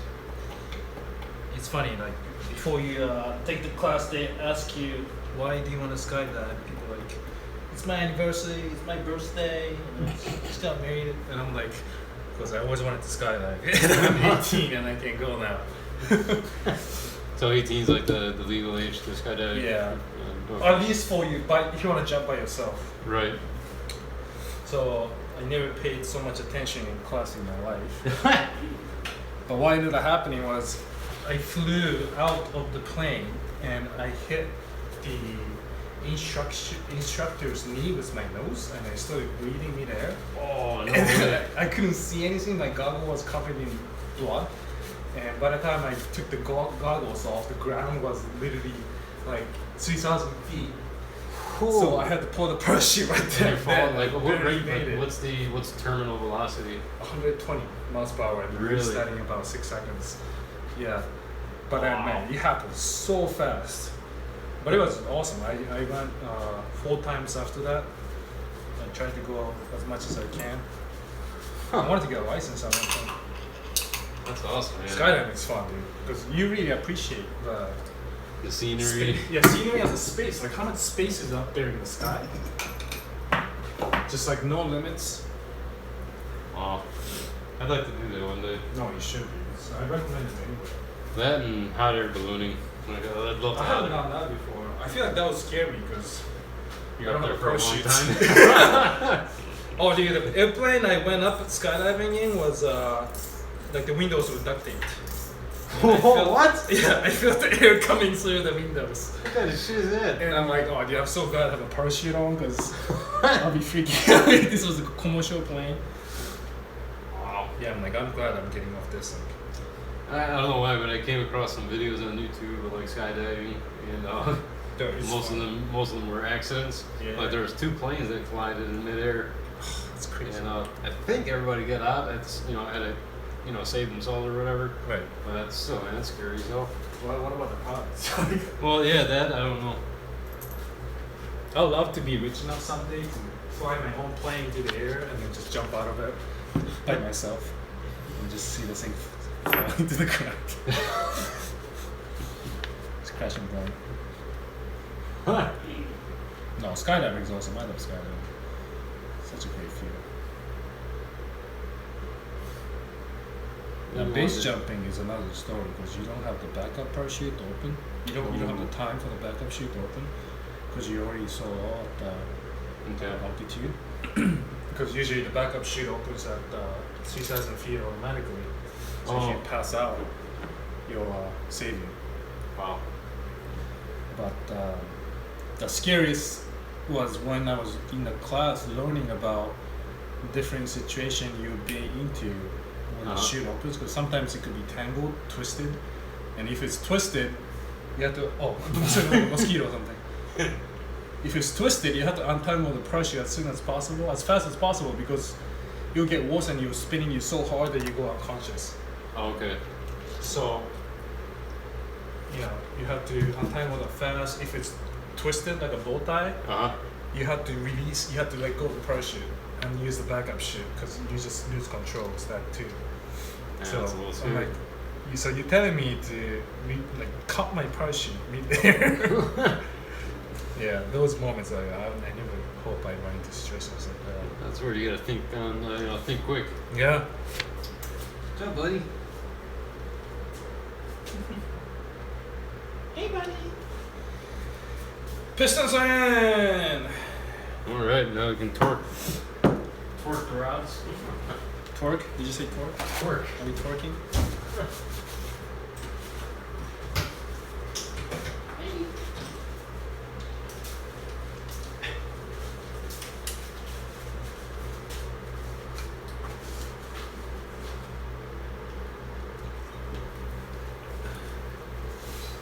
Alright, pistons are in. And now we're gonna start torquing these bad boys up. So it's good to go. What are the torque specs for these? 50 pound-feet. That's not much. Yeah. Pound-feet, not foot-pounds. Pound feet. Pound feet. It's always weight over distance, right? Yeah.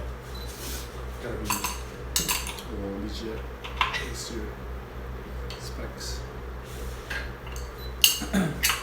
This one time 50. Yep. Just one click. I'll let you do. We'll start and then mark all the way back. These two.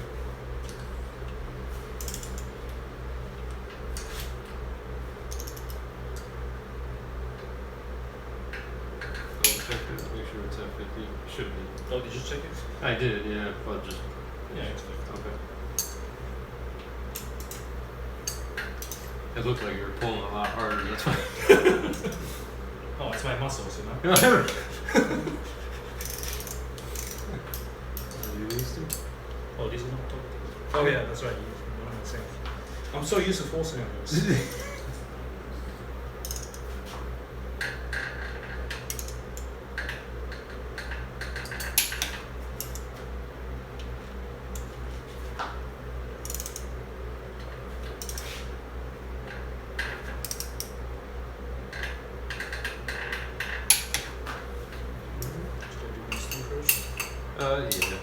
Back it up a little bit.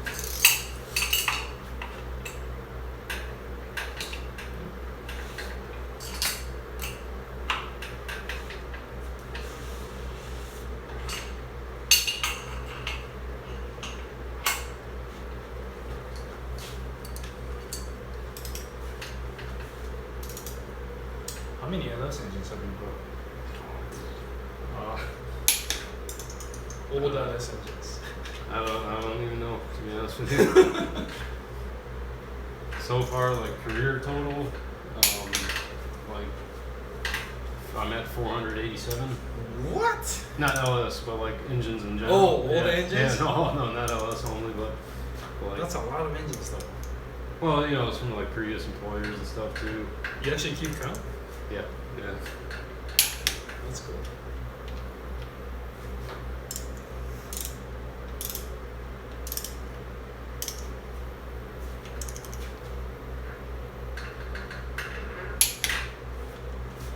Let's make the 3-rotor number 500. What do you say? Yeah. That means you're gonna have to wait for me. Long time. We're closing up the doors. Shutting down till we can source some road to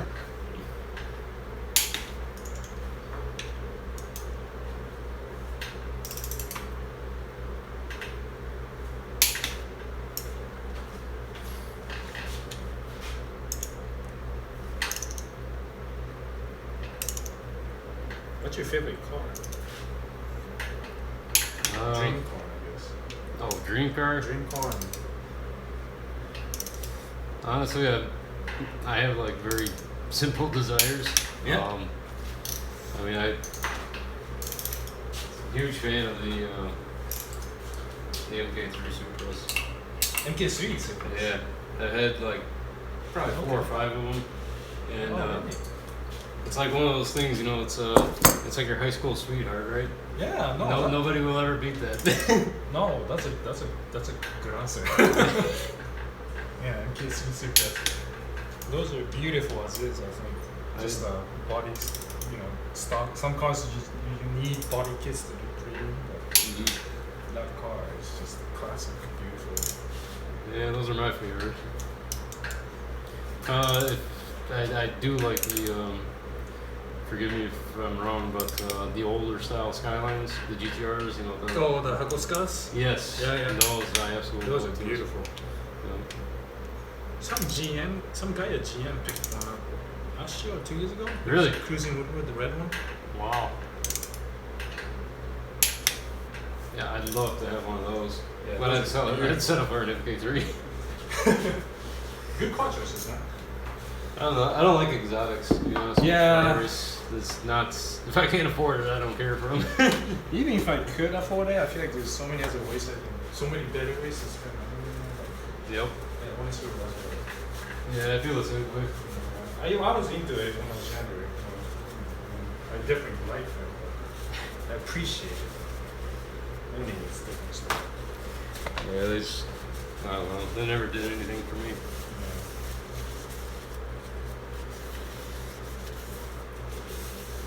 Here we go. 9 minutes together. Yay.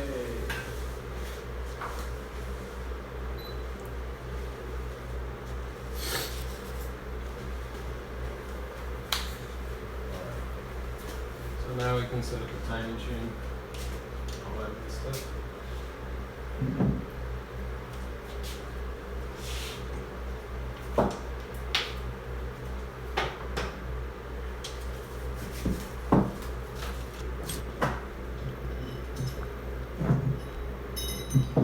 I can't believe there's 49 people watching this still. And they're still commenting about my flip flops. Kitty!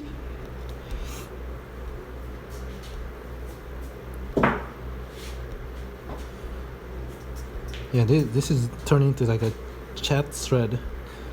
Oh wow. You guys are making friends.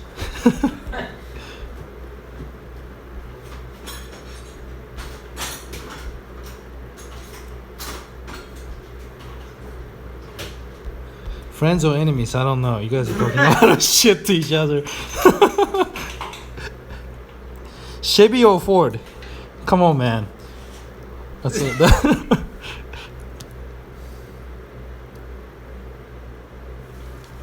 I hope they don't hear me, but I've actually never been a fan of Ford engines. No? Yeah, Ford, I'm a big Ford or Chrysler guy. I like Chevy. Yep. Chrysler trucks, I like Silverados too, but they're too expensive for me. Yeah. Silverados are nice. I like the GT40s and new Ford GT is sexy as fuck, but Yeah. I don't know much about it other than it's quick and sexy. Have you ever had any engines like that, like V10, V12? I did a Ford V10, you know, like the Triton or whatever, but it was nothing crazy. Okay.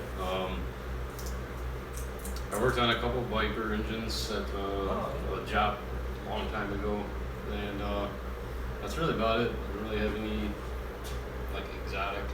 Yeah. I did dabble in Maybe a to little. the dealerships. Yeah, I dabbled in a little bit of the motorsport stuff at Bosch, but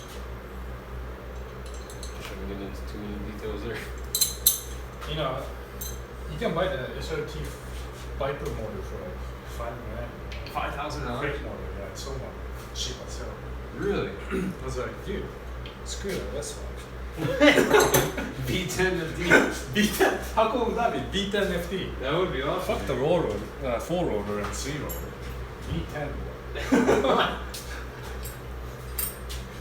I think you're onto something here, Yushin. I'm gonna build it, I'm gonna finish it, get it running, I'm just gonna come back to you with the bike range. I got new plan B. I don't even know how reliable bike engines are. Yeah.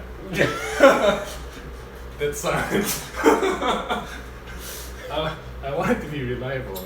If I make reliable 500 horsepower. Yeah.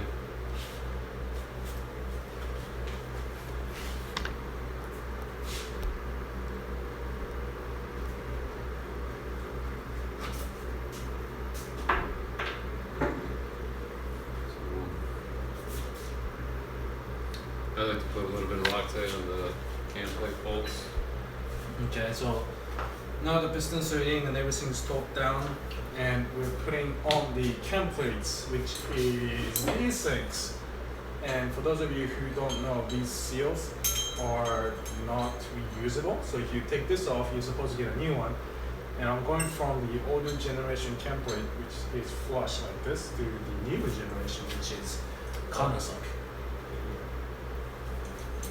So we got new bolts to go with it, right?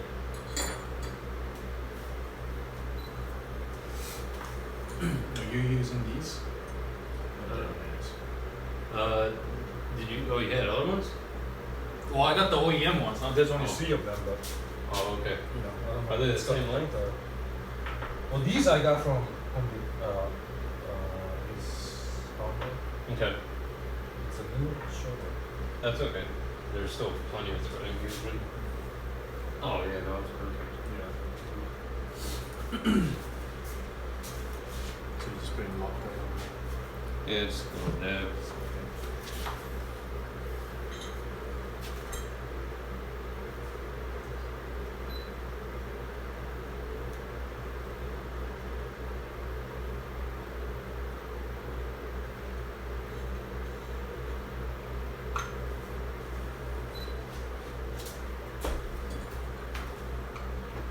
I can put the other 2 away and do that. Or you do some other stuff that's important. There you go.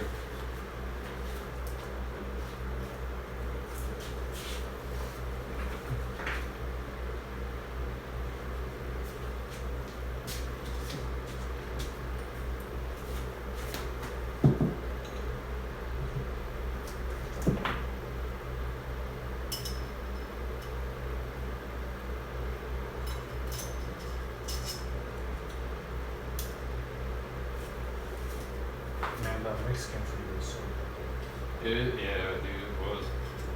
Thank you again. that place was good. Who recommended that place? Was it you or someone? No, you found it on Google. You remember? Oh, it was me. Yeah, you like we were looking for one, and you're like, oh, you just look online. It's so funny because that place is between Thai massage place and a section. Just hand tying these, I guess. Yeah. Yeah. I'm gonna need 2 kids.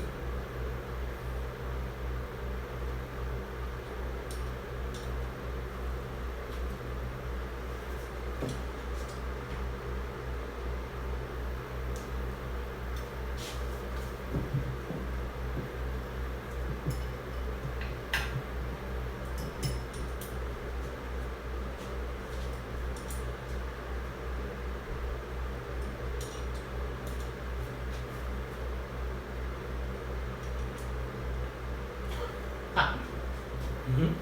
Look who texted me.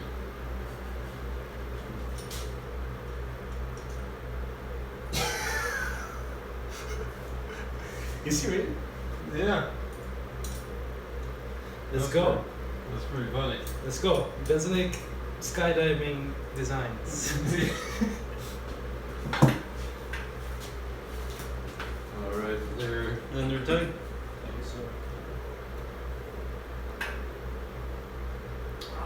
Cam's in so nice. No, it does. I thought it was interfering. I was like, fuck. No, no. Alright. It's got the assembly loop so you can't. Yeah.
Setting the TVC.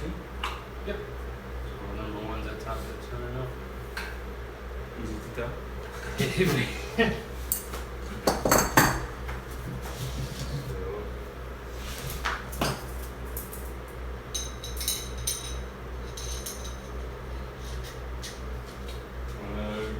I guess we can record this part too. That part. Don't record that.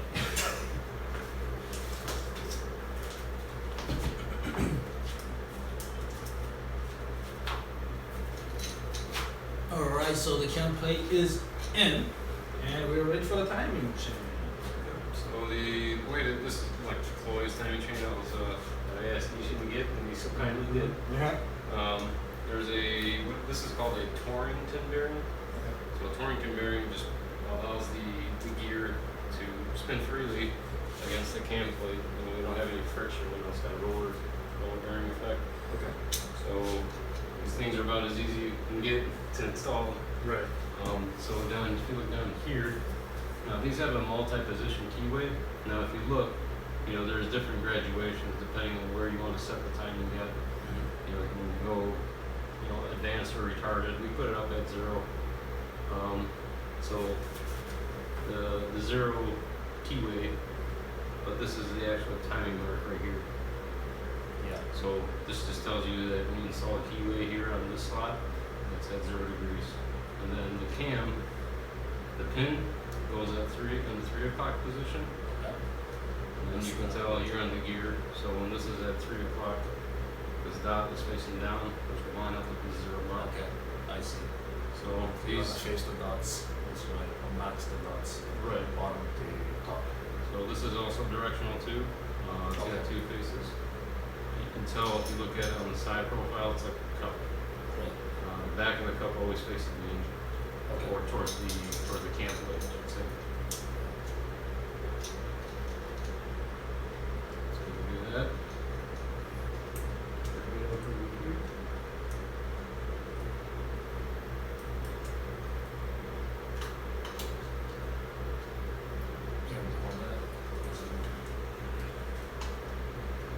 No, it's got a little.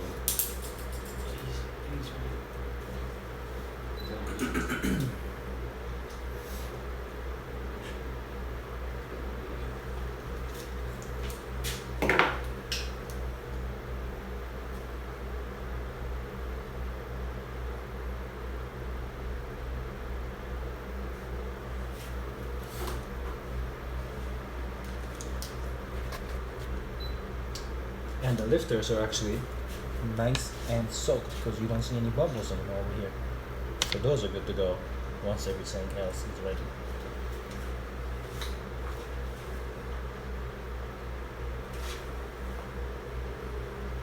You might have to rotate the cam slightly. Right, Just to get it tight.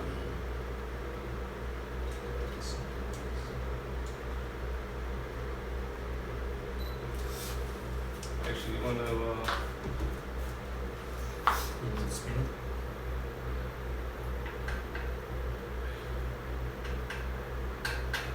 there we go.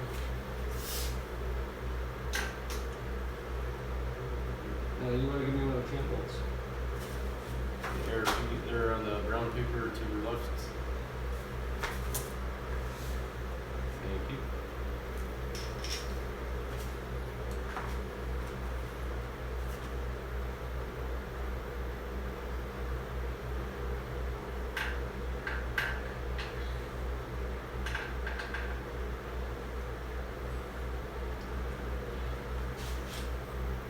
That's all she wrote.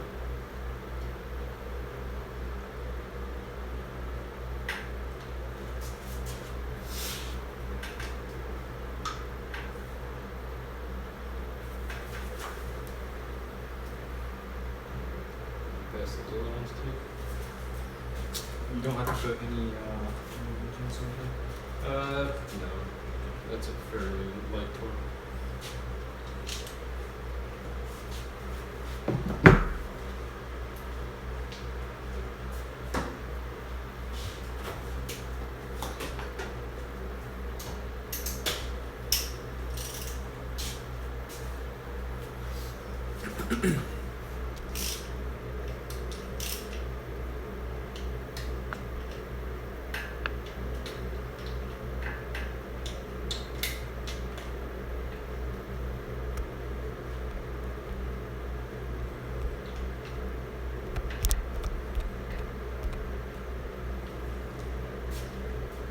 So now you can feel this chain.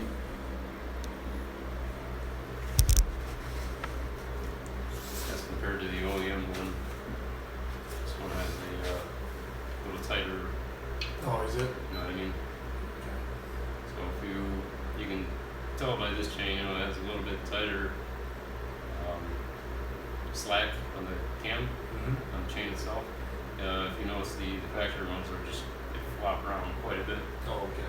So A lot tighter. yep, that's it. What are the torque specs for these, man? Did you torque it down already? I did not know. I Oh. just brought them 25 pounds. Oh, okay. What do you think about these things, man? I like it. I don't think it's necessary with this piece though. Yeah. With that chain, So, so yeah, it's stiff. You know, obviously, you know, it's still running. It's not gonna do anything. well, torque it away real quick. What's that? I gotta give them a shout out. Oh, like this is Delrin. You know, it's very, very slick.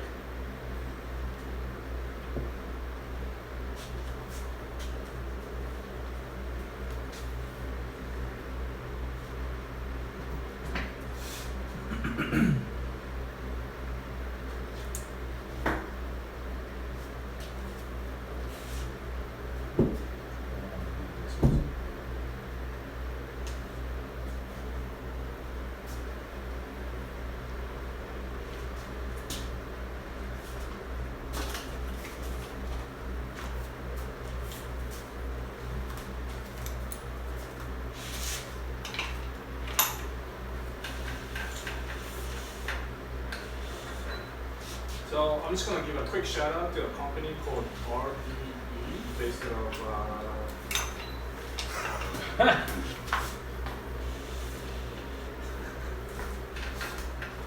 all right, I just want to give a quick shout out to a company called RDE, based out of Knoxville, Tennessee. They make these LS timing chain dampeners. This is installed between your timing chains and it keeps the timing chain from vibrating left and right. This was implemented in newer generation LS engines, and I believe it was also aftermarket option on the LS6, LS2 engines. Fuck, my battery died. God damn it. You're on the roll too. Yeah. I'm doing pretty good today in general, I think.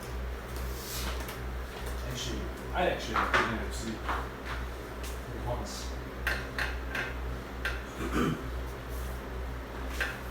Lyre. What's next with this? Just install the chain. So yeah, we can torque these cam bolts.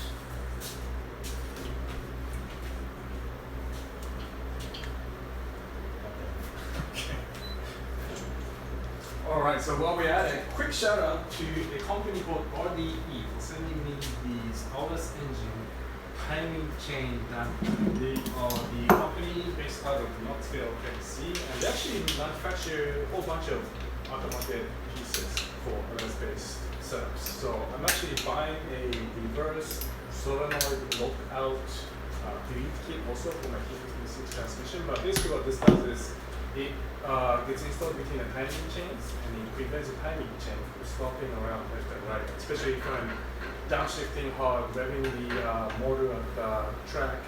I want the timing chain to be stable, and with the aftermarket coils timing chain, so it's pretty solid as is compared to stock, but it helps with this type of damper to prevent the timing chain from vibrating. So thanks to RDB again for sending this piece to me. Check them out if you're interested. Check them out too if you're interested in running similar setup on your LS engines. Good enough.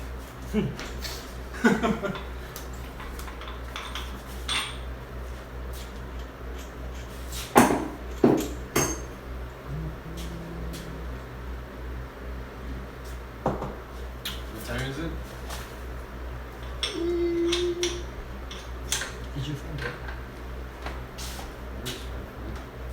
Oh, there you go. Yeah, just look at that and button in the back. Oh, there we go.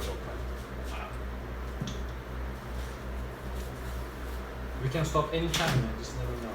No, I think if you have the time, I think we'll get the lifters in and then put the heads on. Okay. I think getting the heads on is gonna be just a big point, you know. Big, I don't think you'll be. I mean, all you have to do is put that gasket on and torque it down, right? yeah, and honestly, we don't even have to torque them down. Just put it over there. Yeah. Just give you some more bench space. Right. I don't know the torque spec of these when it comes to these specs. Can you see the bolts?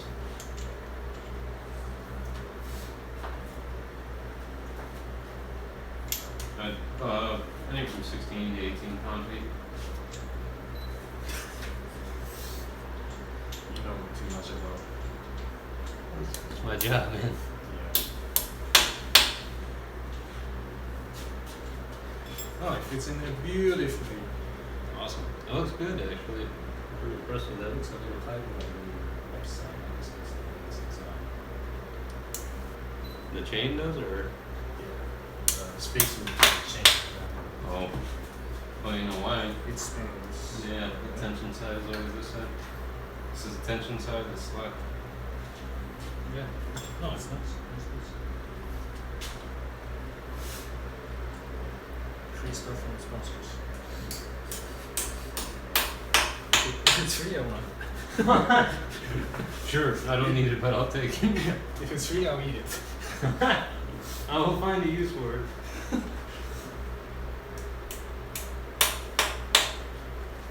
And 100 to be under.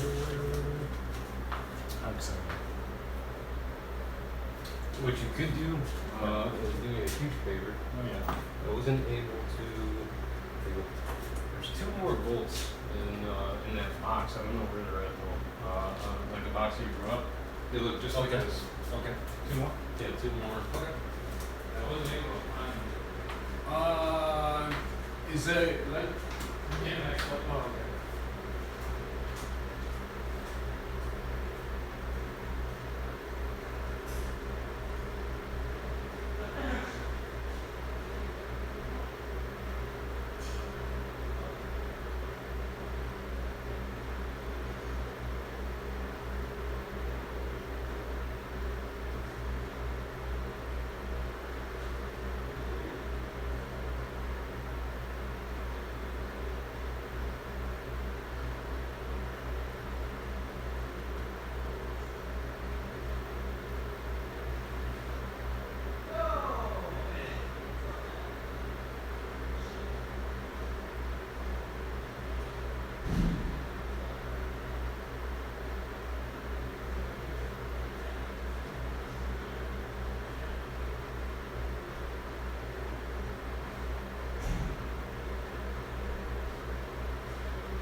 got going on? Good. Yeah, I'm just gonna throw the lifters in and put the heads on tonight. Like I said, call it good. Those knocking all 6 pistons? Yeah, they are. Flat tops. Is it rather, it's more of a budget build for him, you know. Like actually, some of the valves hit on the last setup. Oh yeah. Flat tops, dude, they're good. Exactly. Send it. Just gonna send it. See what else to do. Probably someone else punching. Oh.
Alright, I'm back. There's people watching still. Unbelievable. I don't know if you guys actually watching this or you just like started the video and left it.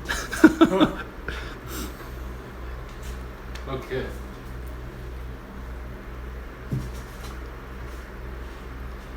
Oh. This guy has a V8 Arc 7. He said he watched every video 2 to 3 times. Nice. Yeah. Cool. Oh yeah, people are watching. Jesus. Did you guys hear what we were talking about with giving away the FNS Motorsports Evo and stuff like that? Earmuffs. It's alright. Yeah, where did this strange bolt go? I remember it wasn't here. Yep, it goes for the lifter valleys. Yeah, These are the strange things. yeah, they got a little starter thread. So, now we can go through and install these.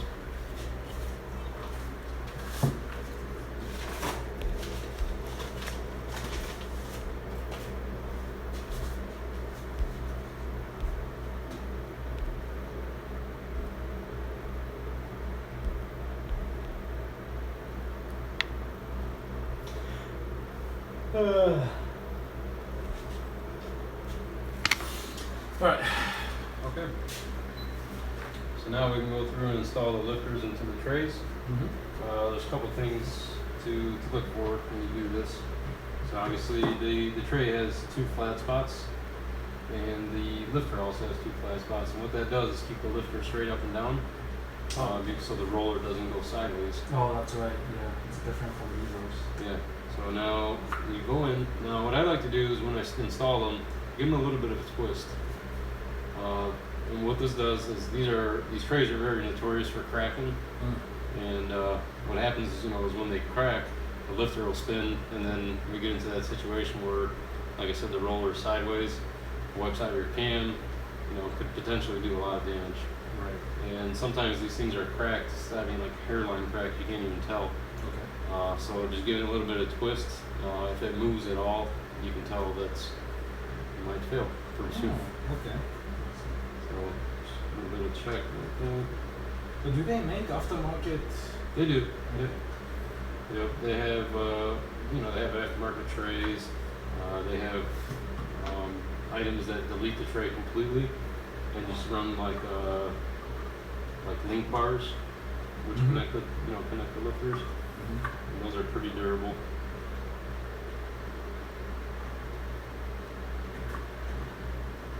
So now that we get all these installed,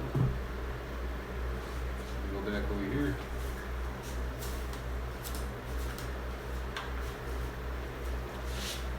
So you just want to get started, and then they should just drop right in like that. Perfect. You don't want to force them in at all.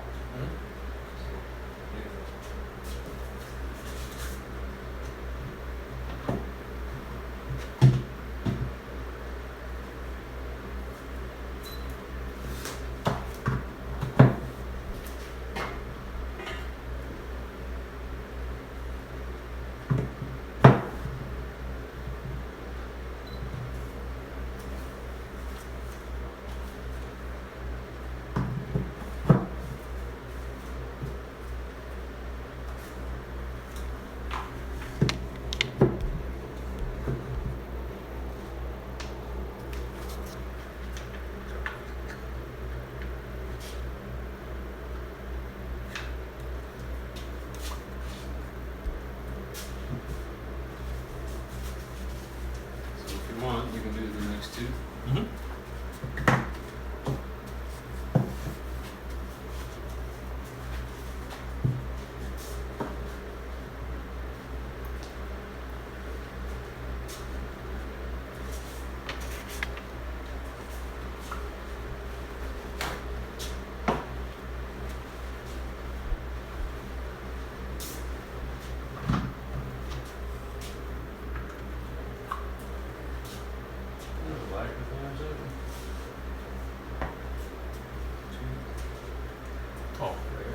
Go. Sorry.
I remember Bart saying he drilled holes into his trays for. Yeah, a lot of guys do that. That don't seem to be any benefit, to be honest with you. Yeah, the trays will fill up with oil, so they drill holes to drain the oil out.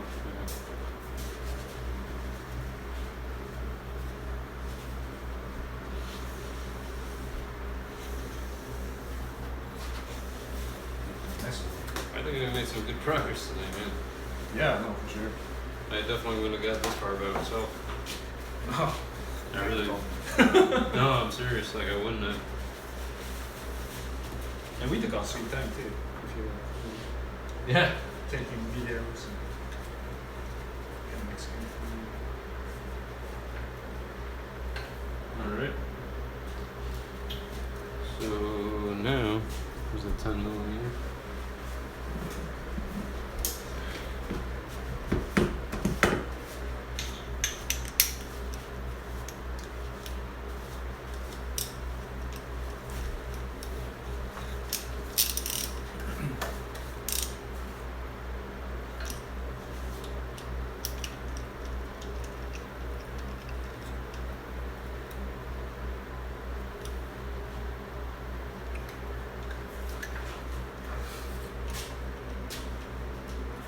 I remember the first time I disassembled this engine on my doors, I was like, what the fuck am I looking at?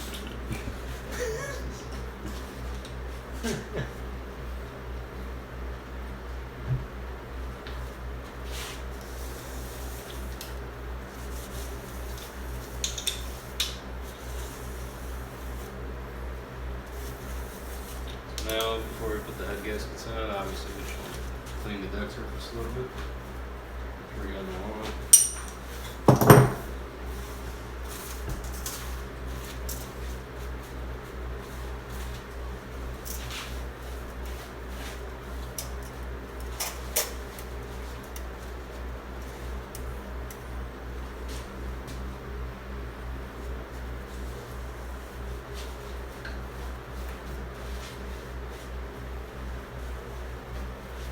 And I should let you do the honors.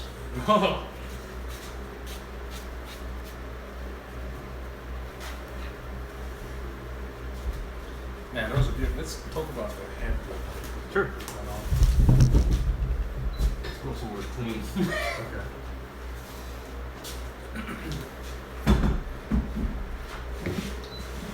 Alright, so the timing chain is on, the lifters are in, and now we're finally ready to put the head back on the block. So let's talk a little bit about what we did to the head here.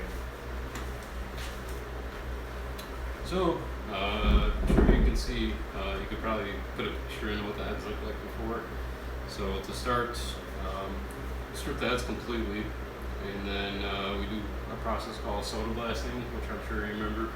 We clean the piston, so you know, we get the chambers completely clean, all the carbon gets removed, and then we go through, we check valve guides, we check the seats, check the valves, check all the clearances just to make sure everything's good to be used.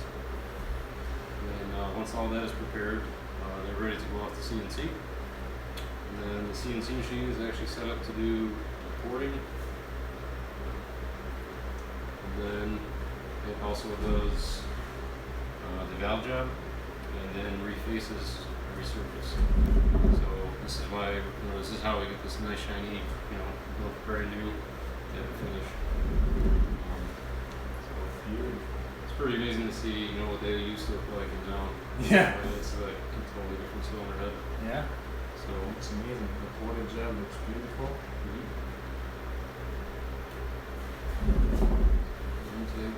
And how much horsepower gain would you see? Like not just in this motor's case, but in general, if you were to port a set and put on. it varies quite a bit, you know, Yeah. between cam selection, supporting mods, what the application is, the engine 5.76 liter, 6.2. Right. So it varies. I'd say heads alone on a stock block will pick up anywhere from 40 to 60, Mm-hmm.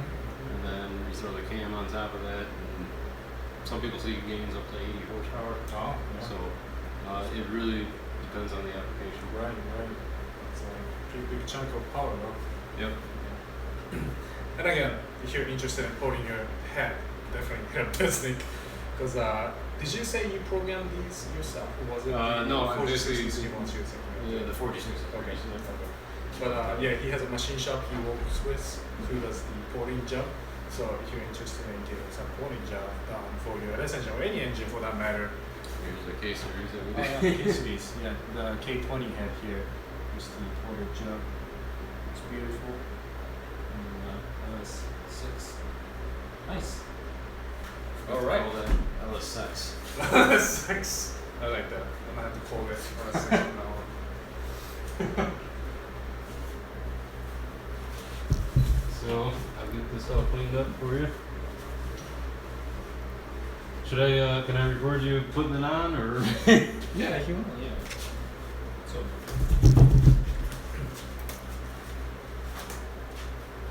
Is it all ready? Yeah, it's recording. I get to play cameraman for a little bit. Here we go. Wow, man, this thing is so pretty. What's the best way to handle this? Just like that. There we go.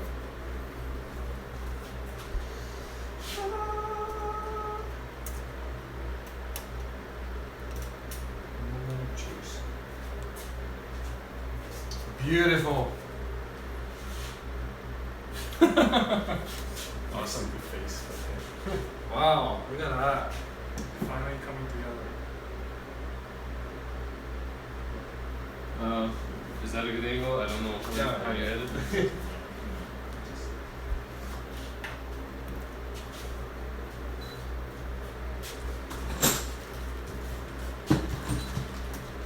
Wow. And it's on. Man, dude, it looks so clean. That's what I was saying. You remember, like painting the block black? You know, it really makes it stand out. You know, the heads really stick out. Yeah. Nice and shiny and pretty. Okay.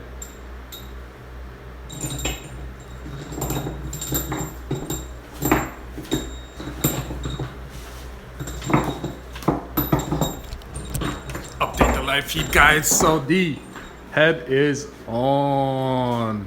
Well, it's just kind of sitting there. Now we have to torque it down, but Yep. man, that looks good.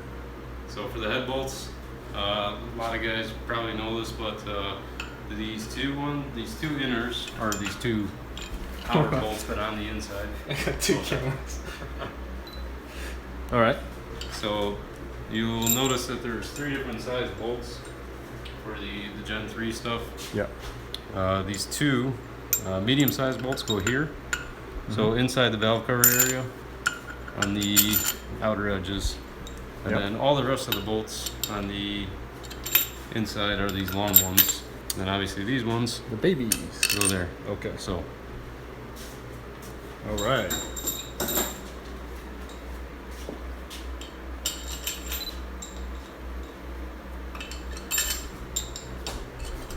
All right, and I'm gonna have to set this live feed down. Sorry, guys, but you will be able to watch the whole thing on my channel because this live stream will be uploaded.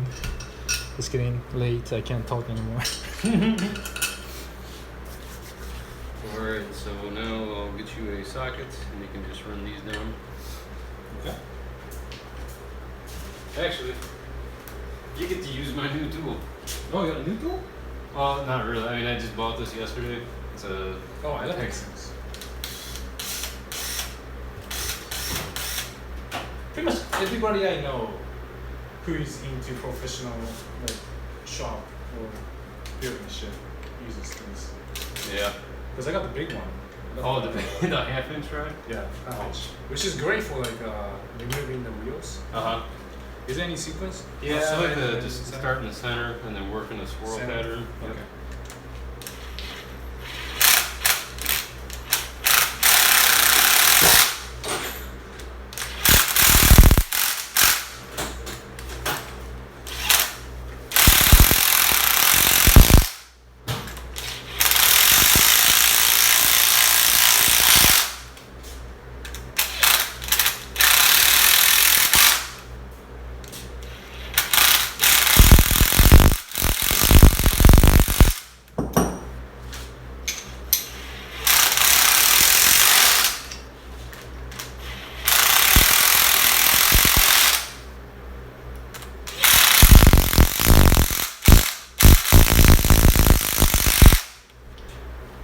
These bolts are like not straight. You got one more. No, they got thread sealer on the threads. What's that? There's thread sealer on them. Yeah. Is So that what's causing that's the why it's hard to screw down. And these guys.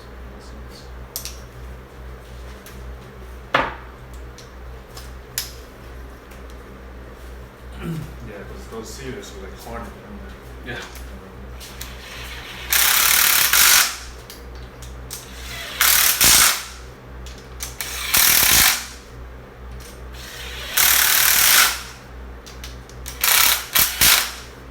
Well done. Start it out.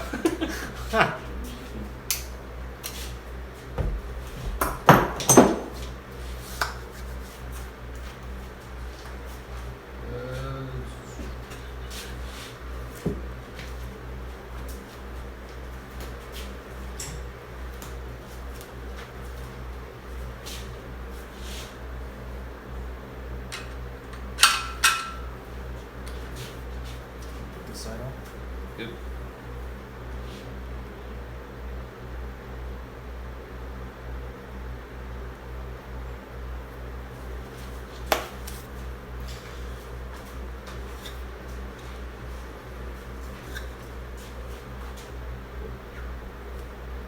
They should, yep, cool.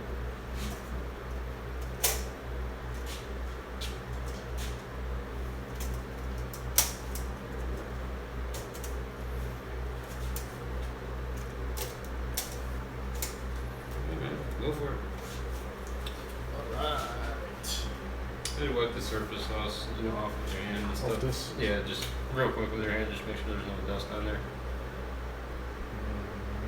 My hands are dirty though. So That's okay.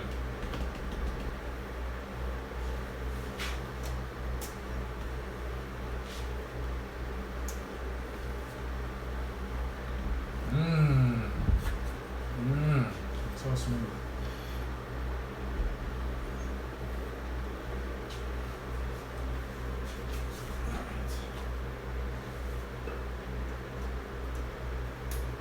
Man, like a pro. Yeah. Yep. Bam. Okay.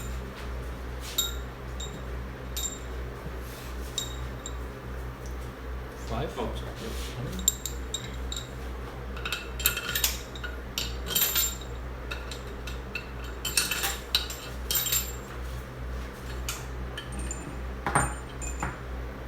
And then the short ones outside.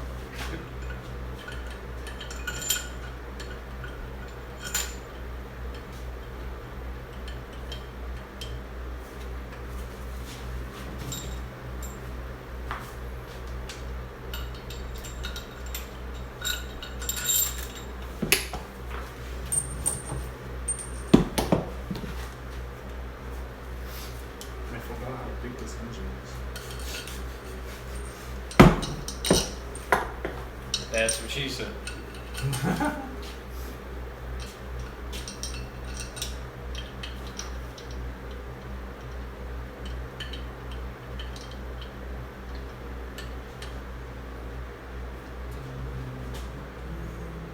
Looks good, man. It looks beautiful.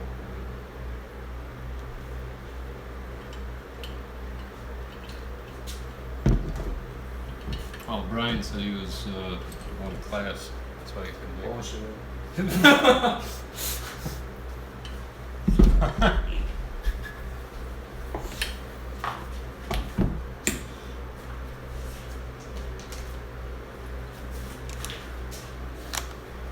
Oh, dude. Hmm? I didn't even ask. Do you want to put this in the fridge? I mean, it's kind of late now, but. Yeah, it's late now. It's okay. I'll bring it back. Oh, man. Shoot.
Okay. If you don't mind, I'm gonna torque these tomorrow, man, because I'm fucking tired. No, yeah, dude, no problem. No problem. Awesome, dude. Wow. So it's late here in East Coast, or should I say Midwest in East Coast time zone, but head is on the block and it's looking beautiful. But I think that's it for today. We're tired. We're gonna talk it down some other day. But yeah, if you missed the beginning of this live stream, which is basically the same thing you just watched, just us messing around, wrenching on stuff, talking about cars, engines, you can watch the rest of the beginning of the episode on my YouTube channel, and the episode for this engine build will also be edited and uploaded on my YouTube channel sooner or later. So yeah, thanks guys for sticking around. There's 38 of you guys that's still watching this, so thanks again. Yeah, Get a life. yeah, get a life, man. Yeah, start wrenching on stuff. But yeah, no, really, thanks for watching. Appreciate it. Yeah, see you in the next video. See you guys. See you guys. Awesome, man. Good stuff.